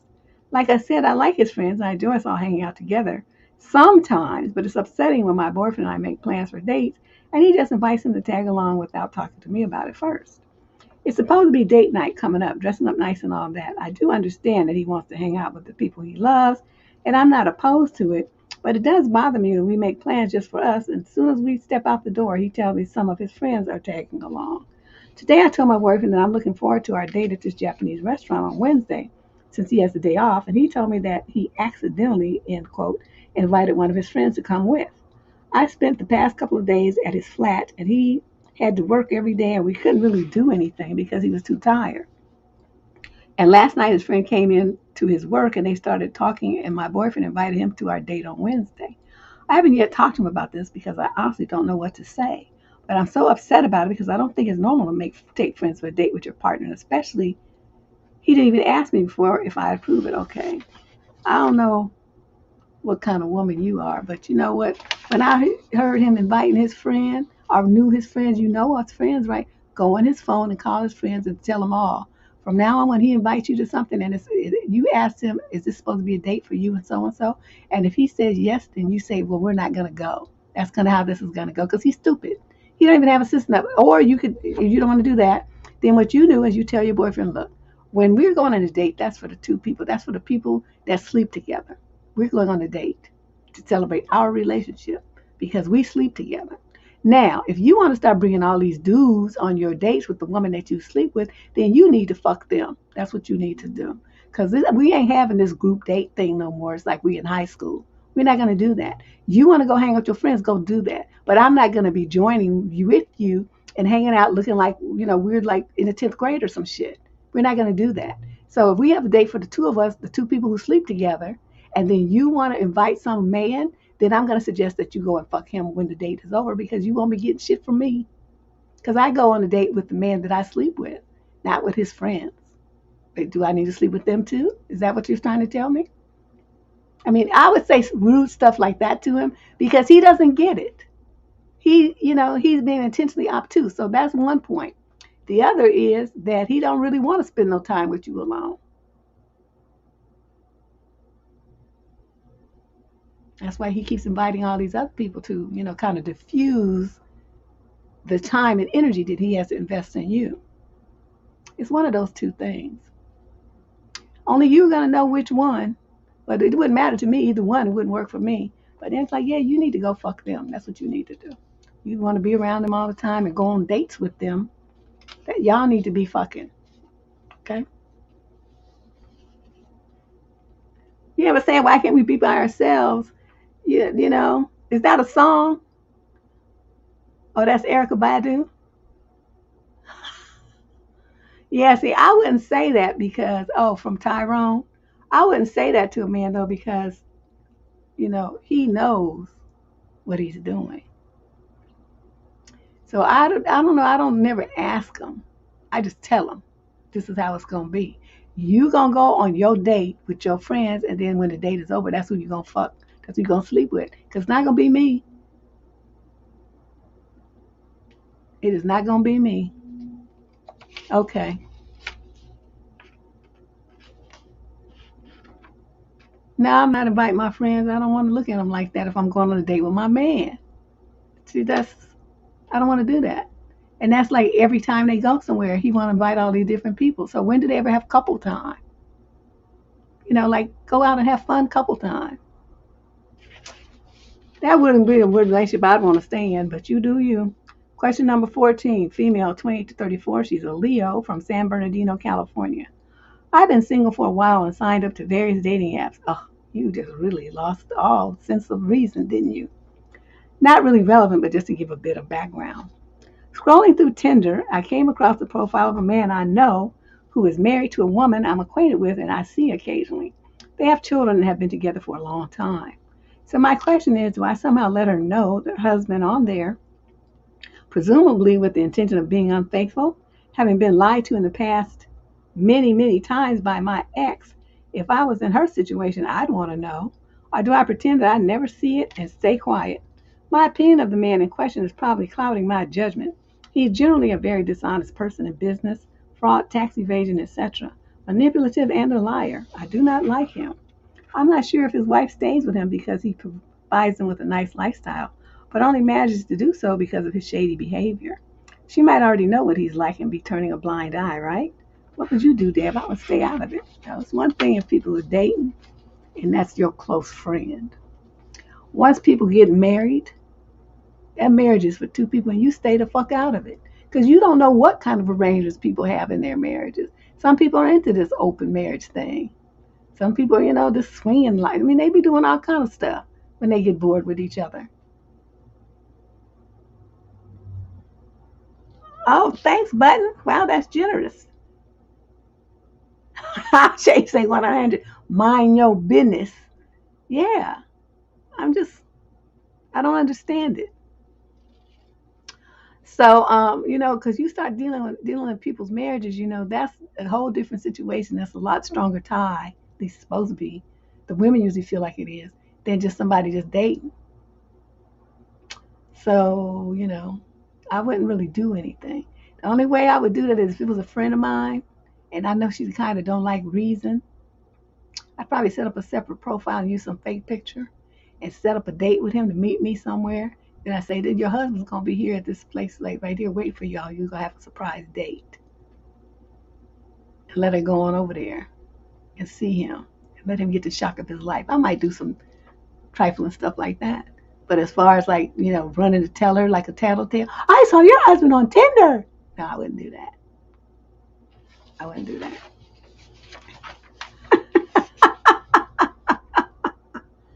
Yeah, I see nothing. I know nothing. I'm not doing that. I'm not getting in no couple's marriage like that. She'll find out when she's supposed to find out. And I'm surprised you were Leo and you're trying to be all up in people's Kool-Aid like that based on what happened to you. And you say your ex told you lies many, many times. Why'd you stick around and let him lie to you more than one time? And by the time you found out, you should have, boop, deuced out. Because that's somebody you can't trust. What were you doing, Miss Leo? That ain't how we roll. Must have something else going on in your chart. Question number 15, female, 22 to 27, a Virgo from Norfolk, Virginia. I met a guy about a month and a half ago and we started dating. We met online. He said he was younger than me. He's 22 and I'm 25. But we seem to enjoy each other's company. Recently, our relationship went to a more physical level. I generally take a little bit of time before I get to that level because I don't do casual hookup type relationships. But we seem to be hitting it off, and he said he isn't seeing anyone else at the moment as he's a one girl at a time type of guy. I bet he is. I did tell him before we got physical that once it gets to that point, I want exclusivity, at least as far as seeing other people. He agreed, though he didn't want to be labeled as being in a relationship at that point. However, that was before we got physical. What I'm trying to figure out is if I'm just a casual fling to him or a booty call, or if he's actually developing feelings for me. He hasn't opened up much to me, not nor has he talked about me to his friends or anyone else. This much he admitted, and when I asked him if this is just a casual type of thing, he responded that it could be just a booty call, or it could be that he's trying to get to know me more. Oh, he's good. He saw you coming. This sounds vague and not like an answer. You think? We do go on dates, so it's not all physical, but it ends up being physical at the end. He usually spends the night and likes to cuddle for quite a while afterwards. He also tends to stare into my eyes a lot. He's looking at you to think, is there anybody home, or how stupid is she that she believes all this rap and stuff I'm putting down? That's what he's looking in your eyes for, to see if you believe in it, if you've fallen for it. I know these things may not mean much to some men, that some men like to cuddle even with casual flings, but I'm kind of starting to fall for this guy and I don't want to get hurt. I feel like he might like me, but I'm not sure because he doesn't actually say it. But he's also not the type of man that opens up and is somewhat reserved and is extremely private. What you have, my dear, is a young player who's running circles around you even though you're 3 years older than him. He's 22 and you cannot keep up. He saw you coming and he is like woo woo woo around you like in the cartoons. They go around and go whoop whoop whoop whoop. That's him running circles around you. Okay, making that speed sound, that whoosh. Now I'm gonna just tell you something. You at telling him what you want and all that kind of stuff. See, that's like you trying to like hold the coochie for hostage or something. Like, well, yes, I'll sleep with you, but I expect to have something serious. I expect a commitment. And he's like, yeah, sure. Let me just tap that ass. And so then he got what he was looking for. Then he was like, yeah, sure, but I don't want to have it. We're not going to label this stuff, right? And you're like, oh, yeah, okay. But, am I just a booty call? What is this that we're doing here? See, this is the part that drives me crazy about you, girl. These are questions you're supposed to have answers to before you ever drop them draws. So why do you drop the draws and then start wanting to figure out what this is and we have you? I don't understand this. You went into it knowing that you didn't have a commitment. You laid down with no commitment, okay? Even though you said that's what you expect, he didn't agree. He said he didn't want to have a relationship. He was very clear. Well, yeah, I know that's what you want, but that ain't what you're going to get, not from me. He made that very clear. That's what he was saying with all that double talking. You didn't get it. So then, you like, yeah, but it always ends with this and that. Well, that's because you don't understand that that's what friends with benefits, booty cup, whatever it is, that's what you got. Let's put it in the friends with benefits category since you do spend time outside the house.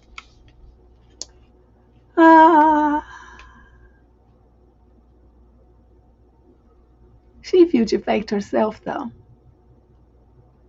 She had, asking them questions, all he had to do was say yes, no, maybe.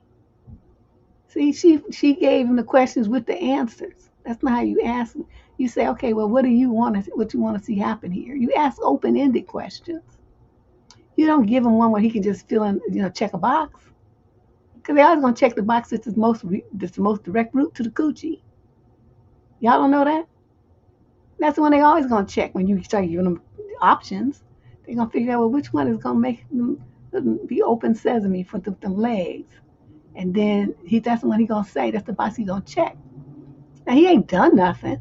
These are words, right? But there you go, believing in what he said. You don't never believe what men say. You watch what they do. How many times do I have to say that? And he done straight told you it's not like that. And he said he's a one woman at a time man. Yeah, right. I'm sure he is.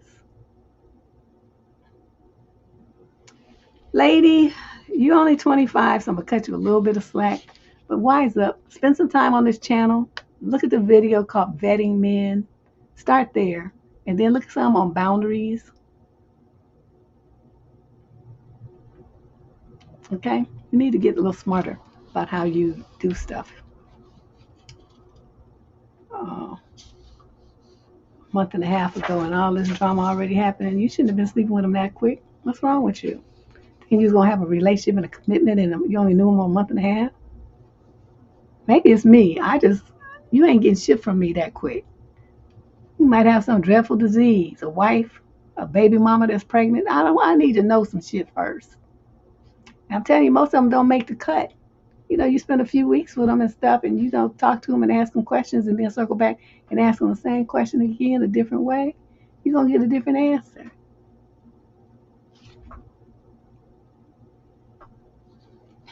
Be patient, grasshopper. Everything that we need to know will be revealed unto thee. Okay. Question number 16, female 18 to 21 from Des Moines, Iowa. My boyfriend and I are still quite young. We're both 21 and probably won't be getting married for another several years. After a recent discussion on how the wedding will go and who will come, I realized that it could be a deal breaker. My boyfriend's dad is a registered sex offender. Okay. Okay.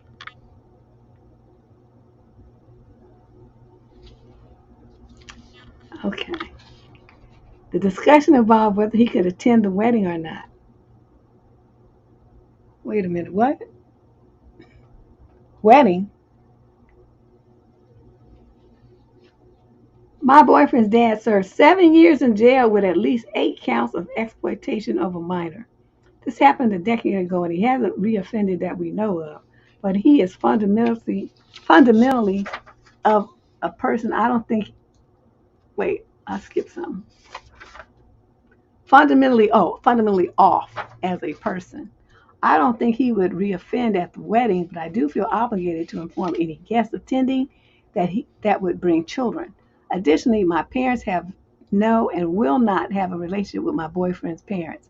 When my boyfriend and I first started dating in high school, we were 16 at the time, none of his family members ever informed me or my parents of my boyfriend's dad's convictions, which for obvious reasons left my parents feeling pretty weirded out to find out that they had been unknowingly allowing their 16-year-old daughter to go off with a predator.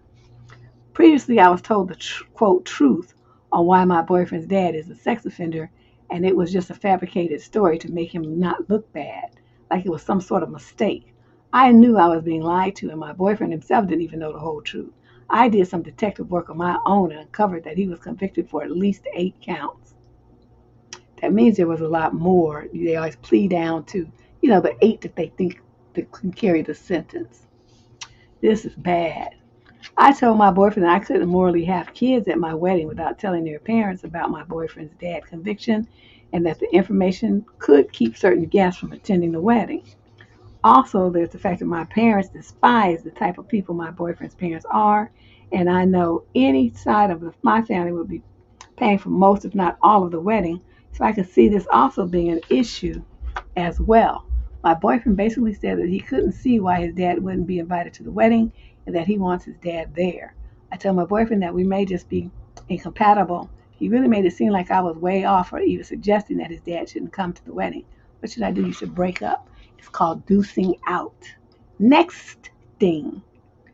Let me explain something to you. Okay, you talking about a wedding. That ain't shit. You married this man. You're going to be having some kids. That's going to be the kid's grandfather. And he gonna be around because the grandmother gonna want to see the kids, and she gonna want to bring them around the grandfather. And guess what? You might not have any ability to interfere with that. You would be knowingly putting your children in the hands of a predator who has a conviction for doing so to the tune of 8 that he was convicted for. Do you know there's way more than that? That either didn't know or they just let slide to focus on, like I said, the top 8 that would carry the most weight. That's how the DAs usually do it. So, for you, as a young woman with children in your family and wanting to have children, to intentionally involve yourself, knowingly involve yourself in a situation where somebody is a child predator makes you a dummy. And you don't use words like incompatible. You say your family's a fucked up freak, fucking freak fest. I'm not trying to marry you and get them like pervert genes into my kids. I'm not trying to be around that. This relationship is over. As soon as you found out that that was a situation, that's what you're supposed to do. Because you might tell you something. That kind of shit is, even if it's not genetic, which I really think it is, those kind of proclivities are genetic. And also, that's the socialization, that approval of it, that your boyfriend has been around in that household. So y'all have some kids, don't you? Don't you think it's a very strong possibility that he's not gonna see nothing really that wrong with it and start replaying his instant messages, instant behavior that his daddy did? See, I wouldn't trust that. I wouldn't want him nowhere near me, any of my little female relatives, a little male relative. No kid ever in the history of the world would I want that man around, since I know.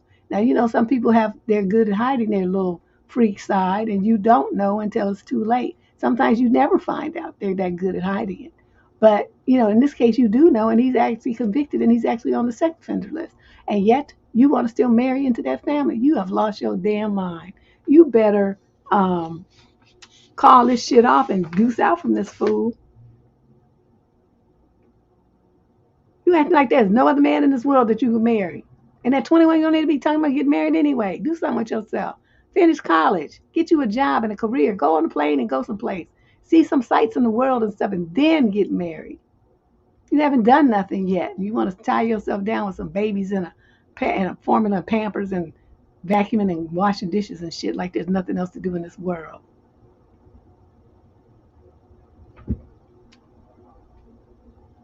Yeah, but you're right, convicted or not, but this one is convicted. So it's like undeniable proof, because you know how hard it is to get a conviction? So when they convict you in a situation like that, means they have solid proof. And with you was convicted on 8 counts, that means your ass was just really tawdry. You just did the most. And you got caught and you went to prison for it.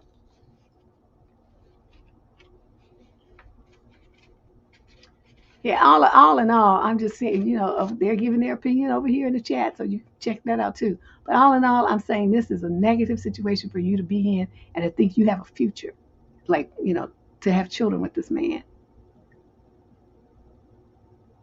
I'm telling you, this was a mistake.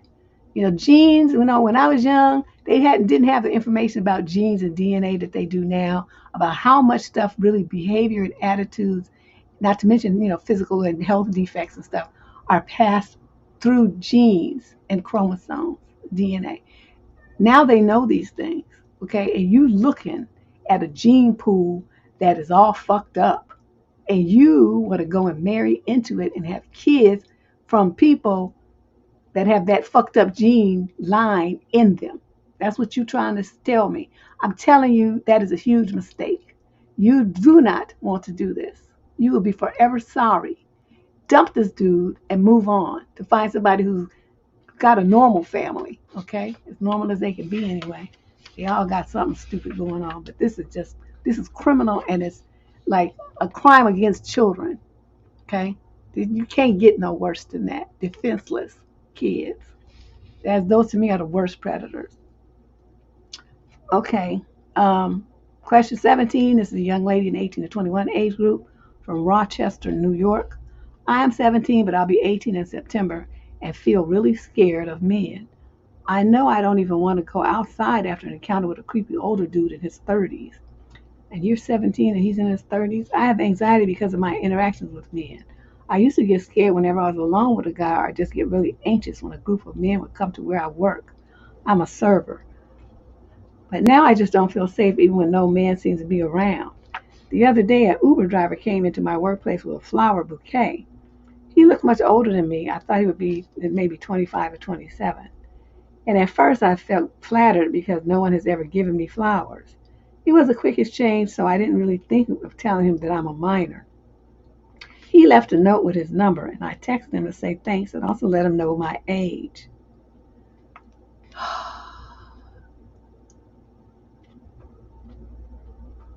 My mistake was that I tried to be really nice because I know that I look at least 20, and it's understandable to get the wrong impression that I'm older if I work full time at a restaurant. To summarize, he left me 3 very long messages flattering me, and he also said that he's actually 31 and was sorry if he crossed any boundaries. I just liked the message and didn't text anything back because I thought he ended the conversation in a, oh, I'm sorry, nice to meet you, though, kind of way. That same day I went out and I felt anxious because I felt like he could be around somewhere. And it was worse the next day at work.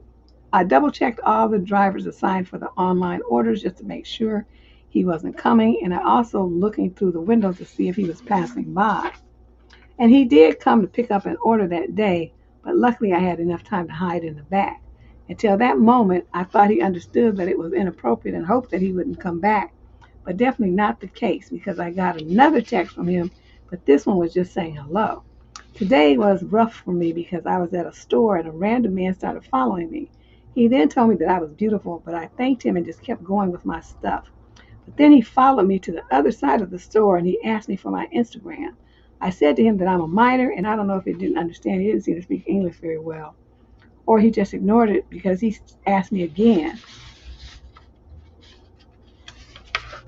I'm bad at saying no, so I just gave him a random Instagram. Okay, this is just going from bad to worse. I told my mom, and she doesn't understand the way this makes me feel. And it's really invalidating because she's a therapist, so if someone should understand, it's her. But nope, she thinks I'm too dramatic. I know that therapy would help me, but honestly, I'm just afraid this will be the same as talking to my mom. And it's really stressful because now I just feel like something will happen to me. Oh, this is terrible. Any suggestion on how to approach this, specifically the flower guy? Am I really being too dramatic? No, you're not being dramatic. Well, I don't know about dramatic, but you're not being careful enough.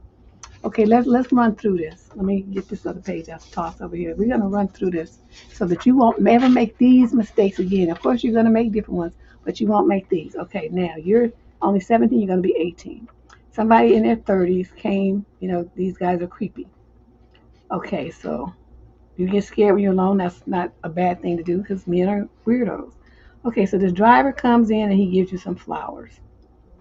You took them because you were flattered. That was the mistake right there. You say, well, these are very nice, but I cannot accept these. Oh, come on. No, we don't do that here. Okay, I'm here to work. I'm not here to meet dudes and take flowers or give out numbers or anything like that. I'm here to do a job. That's all I'm getting paid to do. So thank you, but you need to take those and go. Okay, that's what you should have said. Or, he wants to insist he's going to walk off and leave the flowers. Then you call your boss and you say, this man left flowers here for me and I told him I don't want them. Okay, that's when you involve your manager because that person is responsible for the safety not only of the customers but of his staff. Okay, you didn't handle this well. You're trying to do all this by yourself. That's not your job. If you are in a place where you work, that's your manager's responsibility to protect you and to keep these kind of guys outside of the business. So most likely, if the guy tried to argue with him about it, he would have told him not to come back, and then there you go. But in the future, you're not going to give your number to nobody. You're not going to text nobody, thank you. You're not going to text nobody. Okay, you don't need to text nobody that comes into that store for business or work. Okay, your boss, that's it. Nobody else. No coworkers, no nothing. You don't have no business with them. They're working. They get their assignments from the boss. They get their paychecks from the boss. That's the only motherfucker they need to be texting. Okay? Now this gets real clear. You do not give your number to nobody. Okay, now at this juncture, you need to change your number because you done messed up. Change your number tomorrow. Get you a new phone number. And then be very careful who you give it to. All right, now, this other thing happened. You trying to be nice. And you blame the fact that you look 20. That's not the thing. You're at work. That's your instant cover. You don't do shit like this at work. Okay, nobody's paying you to get your swerve on and set up dates and shit. Keep that in mind, young lady. for the future. That shit can get you in the wrong environment and get you fired. Okay, now. See, he leaving all this mess and stuff. That's why you're going to change your number. Okay, so then some guy following you around the store. You went to the other side of the store. What you're supposed to do is go to the desk, the manager's desk, point the guy out and say, this guy is following me around the store and is creeping me out. Can you do something about it? I'm trying to shop here and he's, I'm a 17-year-old kid and he's following me around. This is just really weird. Okay, dude will be escorted out of the store. Okay, that's the way it is, so that you can shop in peace. So you have to learn to use, you're in some place, they have security offices, they have store security. Even if you're not in that store, they have a security person and somebody's following you around in the mall, you get that person telling them to call security so that person can, the security can get a hold of them and find out what their story is. Sometimes these guys have records for doing that kind of stuff, stalking, trafficking, pimping, all kind of stuff. So, you need to make better use of the resources available to you. And don't ever be afraid if some guy is, getting too close to you or something. You tell him to back up, and if he doesn't, you start screaming. Women be worrying about, I'm going to look stupid. You better worry about saving your life.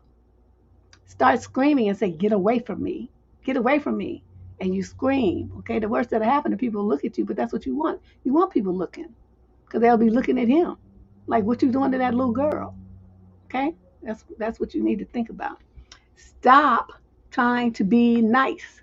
There's a video on this channel that's titled Nice Needs to Die. Watch it so you understand where I'm coming from. You never be nice to men, ever. You're a server, you might be nice to them while you wait in their tables so you can get your tip. But there's boundaries even around that. Like, they should be not touching you, flirting with you, or commenting about your body or anything that's inappropriate or overly sexual. If they do, you go to your boss. This person said this and that to me. I don't want to wait this table. And put them a mail server over there. Stuff like that. Okay, make use of the people that are in management that are there to be boundaries and to protect the staff. Stop trying to do everything on your own. You're just a kid. Okay, and then this therapist, that's probably not a bad idea. Try to see, get an older woman therapist. Hey, I don't know, you're only 17. Well, older for you might be like 30s. Not too old, but somebody young enough to get it. That's what you need. Question number 18, female, 28 to 34, Birmingham, Alabama. I started working for an elderly widower a few months ago. It's been great because it fits around the kids and it's within walking distance from my house. But from the start, he's asked about days out with me and my kids. I've never agreed to anything and have gently said no thank you. He wants to pay for everything, and there's just so much that makes me feel uncomfortable. Okay, you got some old-ass man and he want to be around your kids? My alarm bells would immediately be going off. You know what I'm getting at? Trying to get friendly with your kids? Hell to the no. He is all kind of out of bounds. Okay, let's. Ooh, he tells me far too much information about his marriage to his late wife, including about their eggplant life. He tells me inappropriate jokes that ex-workmates have told him, along with lots of inappropriate stories about them and their infidelity. Oh, he's just the most, huh? He drinks heavily and drives the next day as well as back from the pub. He makes me feel like I need to justify doing things that's just me and my children. He's always offering me lifts, and I won't accept because he's dangerous when I've been in the car with him. He's hit 3 vehicles lately and not even noticed. Pulls out without indicating, pulls out in front of moving traffic. I'm stressed thinking he's going to need me to go somewhere with him. Call a cab if that's the case, or Uber. You do not get behind the wheel with this man, okay? Despite saying I could work around the kids and not during the holidays, he expects me to take them with me to his house and wants me to work every day of the summer holidays. I told him no, and he's almost sulking. He wants him in his house now. You see where I'm going with this? Are you not understanding what's going on here, lady? Don't you think all this focus on your kids is a bit much since you just started working for him yourself?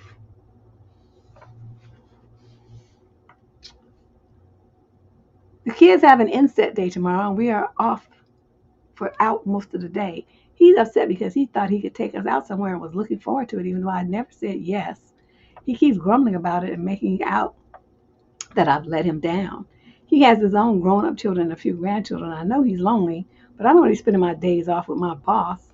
I'm a carer for a family member too, and between my kids and caring, I don't have much time to do anything, much less for myself. He phones me every day at least twice, including on my days off, and there are numerous texts too. I've switched off my voicemail and adjusted my phone to allow certain people to contact me outside of work hours.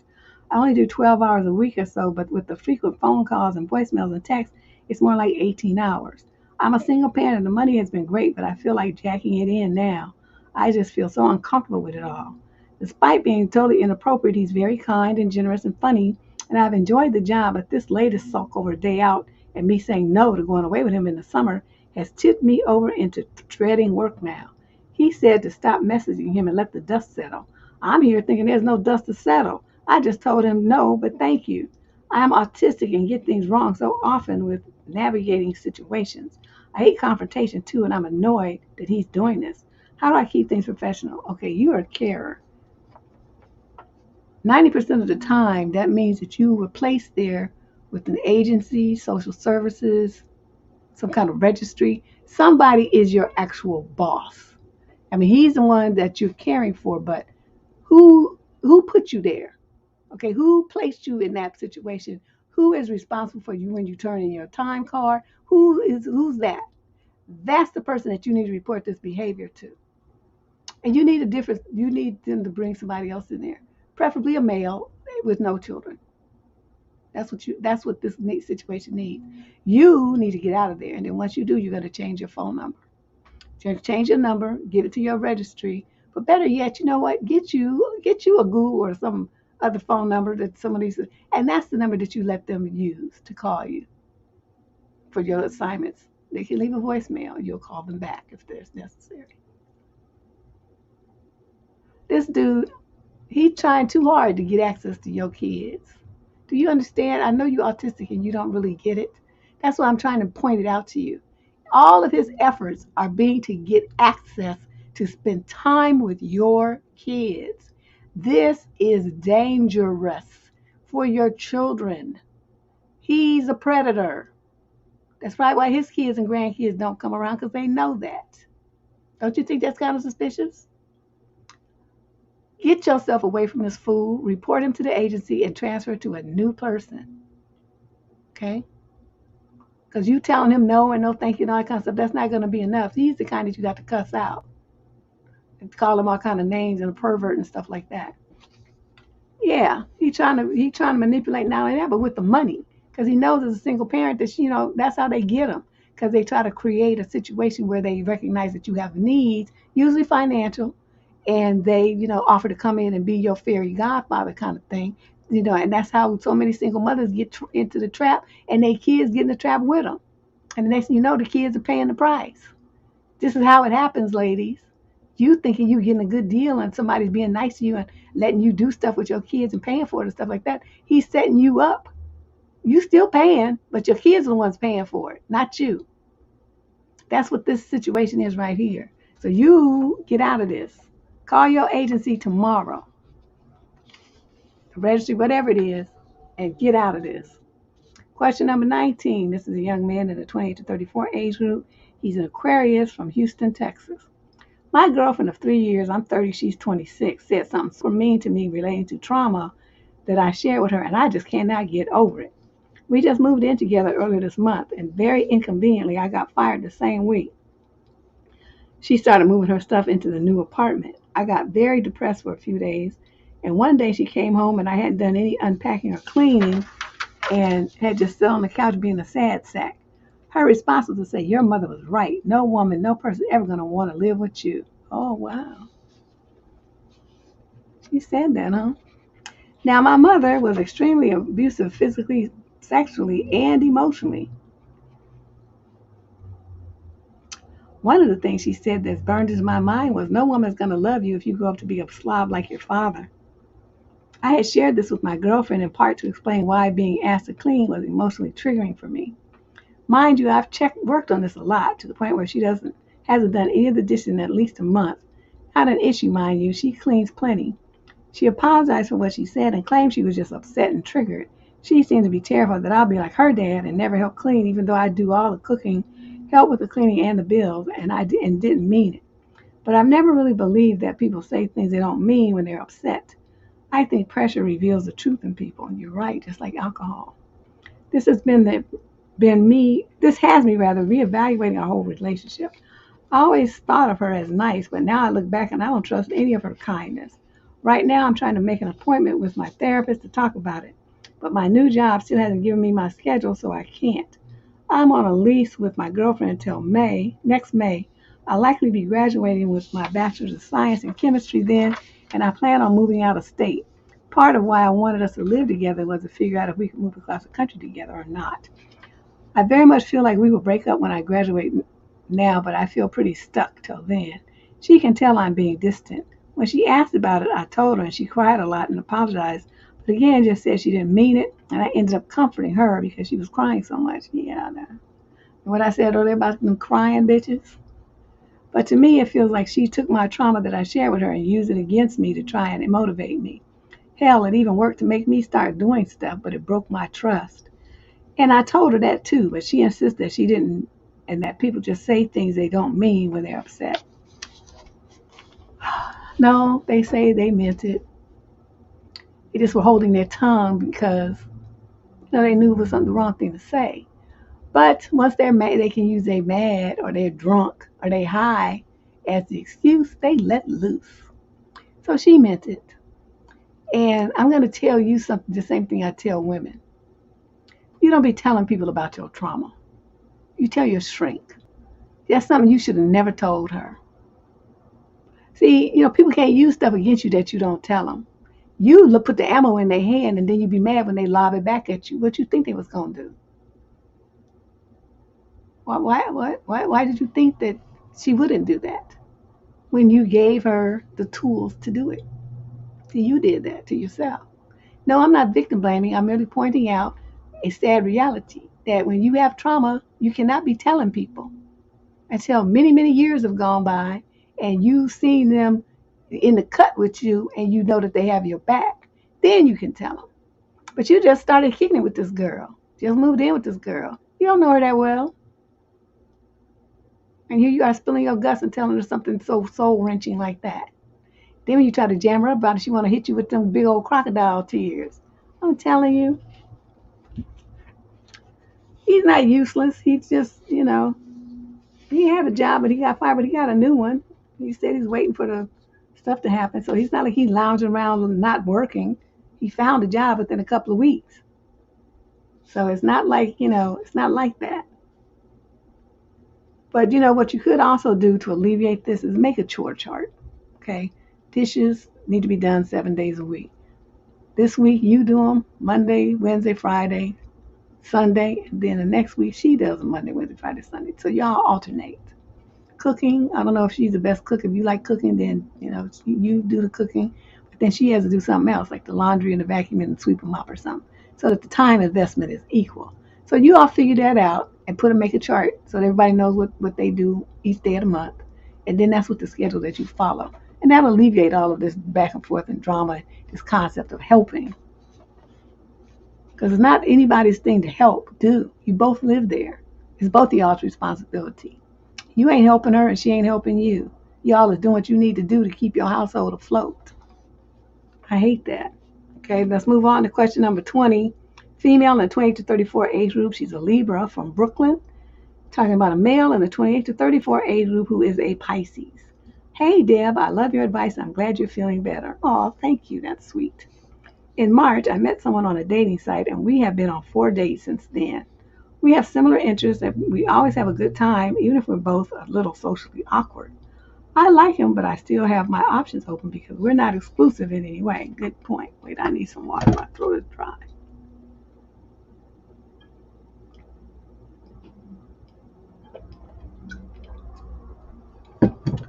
Okay, we're not exclusive in any way. There are some red flags. The main one is that his previous girlfriend, unlived herself, and it clearly traumatized him. He told me he doesn't know if he could be with someone like that again.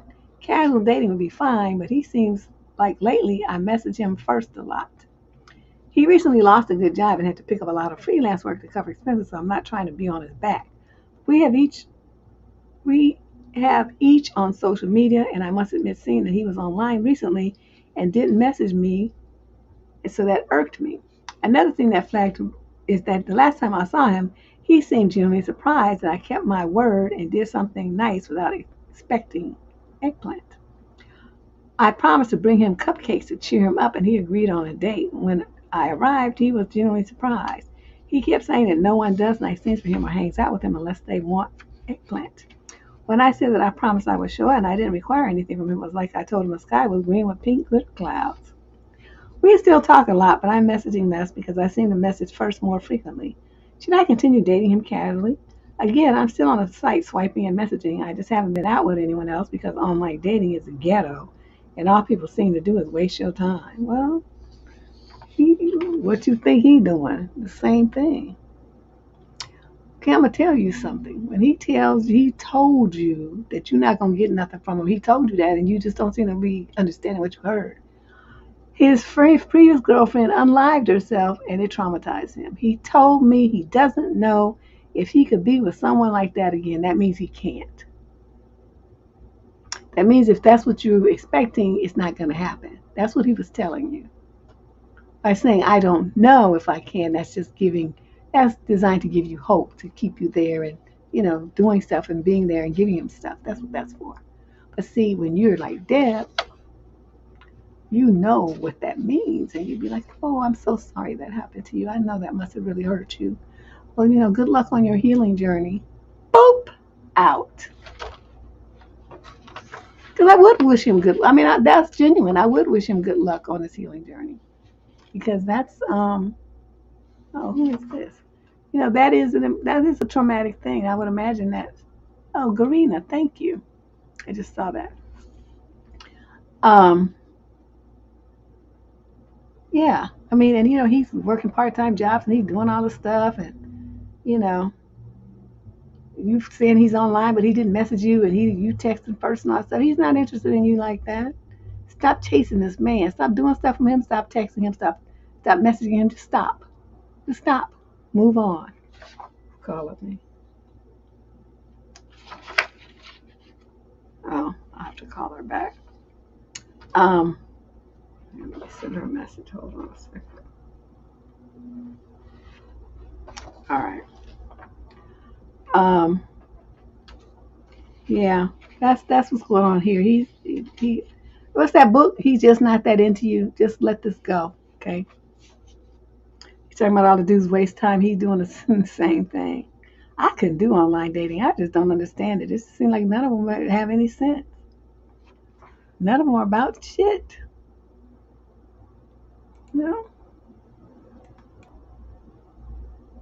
It's just unbelievable to me.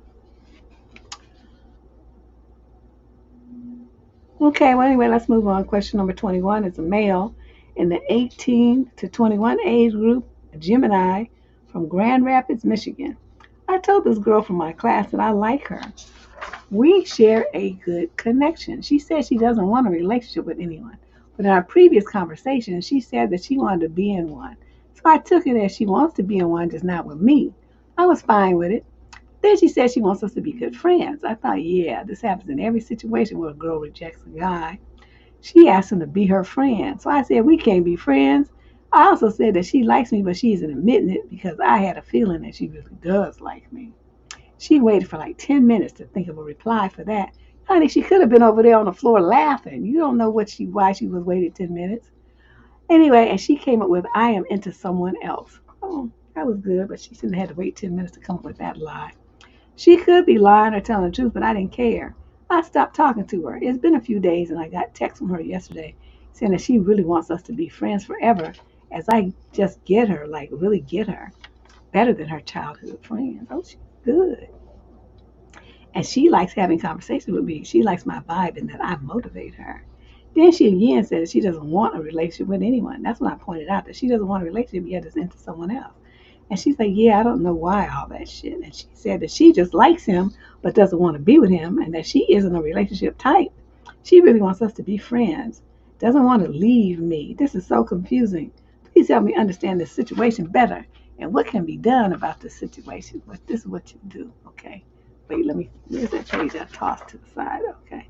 Okay, she's in your class and you like her. She don't want a relationship, but she wanted to be friends. She want to be good friends. And you said she likes you and she's not admitting it, but she likes somebody else. Okay, so then that's a wash. So then she says that you really get her, that you get her better than her childhood friends. And she likes having conversations with you. She likes your vibe and that you motivate her. Okay, so then, to get rid of her, you're going to have to say, you don't have to talk to her just like she's stupid. And I know a lot of you young men have better home training. You don't really like to speak to girls like that. And it's not anything I normally would advocate. But see, when they start trying to play games like this, you got to let all your hood rat fly. So you going to hit her with this. So she going to talk about all that stuff about you get her. Say it's nothing to get you, just an airhead bitch. So I don't understand what the fuck you think you so profound for. And that there's you so deep that somebody has to spend energy trying to get you. You ain't about shit. Okay, then she's like, she's going to have a conversation with me. Well, I don't enjoy it. That's why we haven't had any. And then she's going to say that she likes your vibe. Well, too bad that's not mutual. And that you motivate her. You must really not have nothing going on upstairs if some little bullshit ass conversation motivates you. You full of shit in essence. Okay, then she says she don't want a relationship. She don't want a relationship with some man. And she says she likes him, but she don't want to be with him. She really wants us to be friends. She doesn't want to leave you. Say, leave? You was never here. What are you talking about? You on some delusional shit, chick. Then she is too confusing for you. It's not confusing at all. She's just full of shit. And that's all you have to tell her. Okay? Stop trying to understand bullshit. That's you wasting the last 2 brain cells you still have, sir. You're going to tell her you on some bullshit right now, and I'm not trying to be bothered with you. I'm going to block you, so don't even bother trying to call or text me anymore. This shit here is over. You wasted my goddamn time. Just a silly hoe. Now, you say some shit like that to her, she'll be in love with you, trust me. Because you know why? Because you would have called her on her shit. And you would not be going for the okie doke. And you would not be getting your ego involved and all this shit you feel in here. I'm so confused. What does this mean? You falling into the trap. Stop it. G up. Where's your balls? Where's your testosterone? You better dig it out the closet. Put that shit on. She just she's full of herself, but she's just silly and stupid. Just so full of shit. And the thing about it, when you portray yourself as more silly than the silly person is, they can get over on you. Luckily, though, you had enough sense to write to me. So that means you ain't that dumb. But you dealing with an idiot, and so you just have to light her ass up. And so she'll leave you alone. There ain't nobody interested in you. You full of some bullshit. You lie all the goddamn time and you play too many games. I'm not interested in that. I'm looking for a real woman, and that ain't you. Say stuff like that to her. Just break her off a piece. Send her on her way. Okay? Now, question 22, which is our final letter of the day. I'm telling you, these are some crazy. So what's wrong with these people today? I mean, it's always bad, but this is like, wow. Some of these letters today, that's why this show is called What the Fuck Tuesday, because you sit there saying, what the fuck was that? What the fuck was they thinking? What the fuck did they do that shit for? Okay? That's why we call it What the Fuck Tuesday. Because that's 90% of the time, that's after I read the question, that's what we say. What the fuck? It's just unbelievable. All right, let us go this last question. I see you there, Pamatella. Female, 35 to 41 from, how you say this? Hialeah? Hialeah. I don't know. Anyway, it's in Florida. 35 to 41, and she's writing about a male who's in the 50 to 56 age group. So my boyfriend is 50 and I'm 40, and we get along extremely well. We rarely disagree and have only fought once or twice. He's kind and attentive, and he shows me love every day. He tells me every day that he loves me. We hold hands, we cuddle. He rubs my back. He helps me in every way imaginable, emotionally, financially, and he's always consistently initiates contact. We don't live together. But here's the messed up part. We have been together for almost a year, but we haven't had eggplant in 7 months.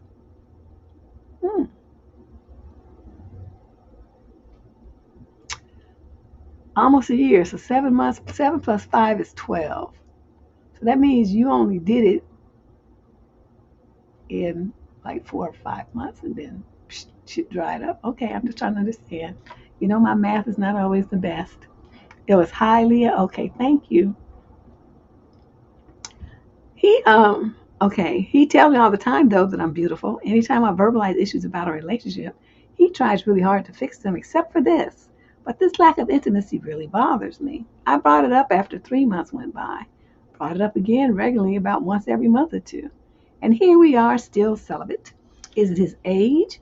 He has told me he has low T, but that if that was the case when we first met, that would have been an issue then, right? But it wasn't. We had an amazing connection at first. I admit I have gained weight since we met. I have asked him multiple times if he's just not attracted to me anymore, and he says no. I'm extremely beautiful to him. He smacks my rear playfully and flirts, but just no interest in eggplant, apparently. At this point, I am wondering whether I should just end this, as he doesn't seem to care. He has absolutely nothing to gain by lying. I have asked him if he wants to end our relationship, and he said no and gets upset that I would even consider this.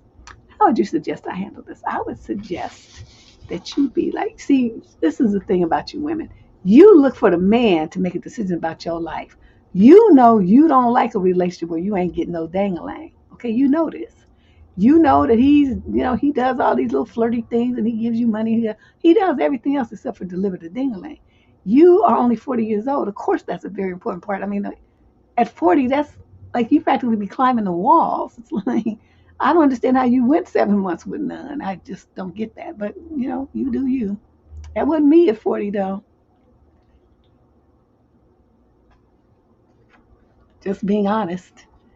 But, you know, you're just doing too much you're making too much investment in a situation where you only was with dude for 5 months before all this bullshit started going down.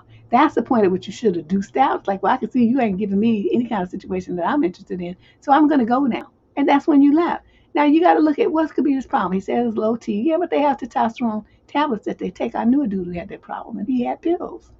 Okay, boost his testosterone back up. Done deal. Weight training also helps with testosterone levels. A lot of people don't know that, but it does. Okay, so then the only other thing could be is your dude has a popcorn addiction. So he's not trying to have it with you because he's having it with some OnlyFans girl or something. I don't, whatever he's doing. Or he's into men on the under, which he didn't share with you. Or he's into something else.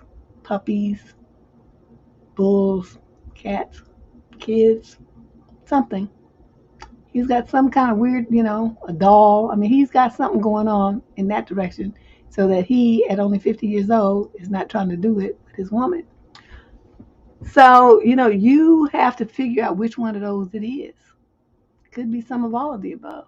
Whatever it is, it would be his problem and not mine. See, again, Deborah does not do weirdness.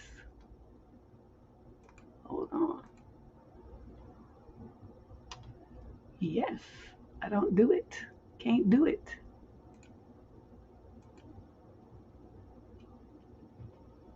All right, there we go. Had to block somebody.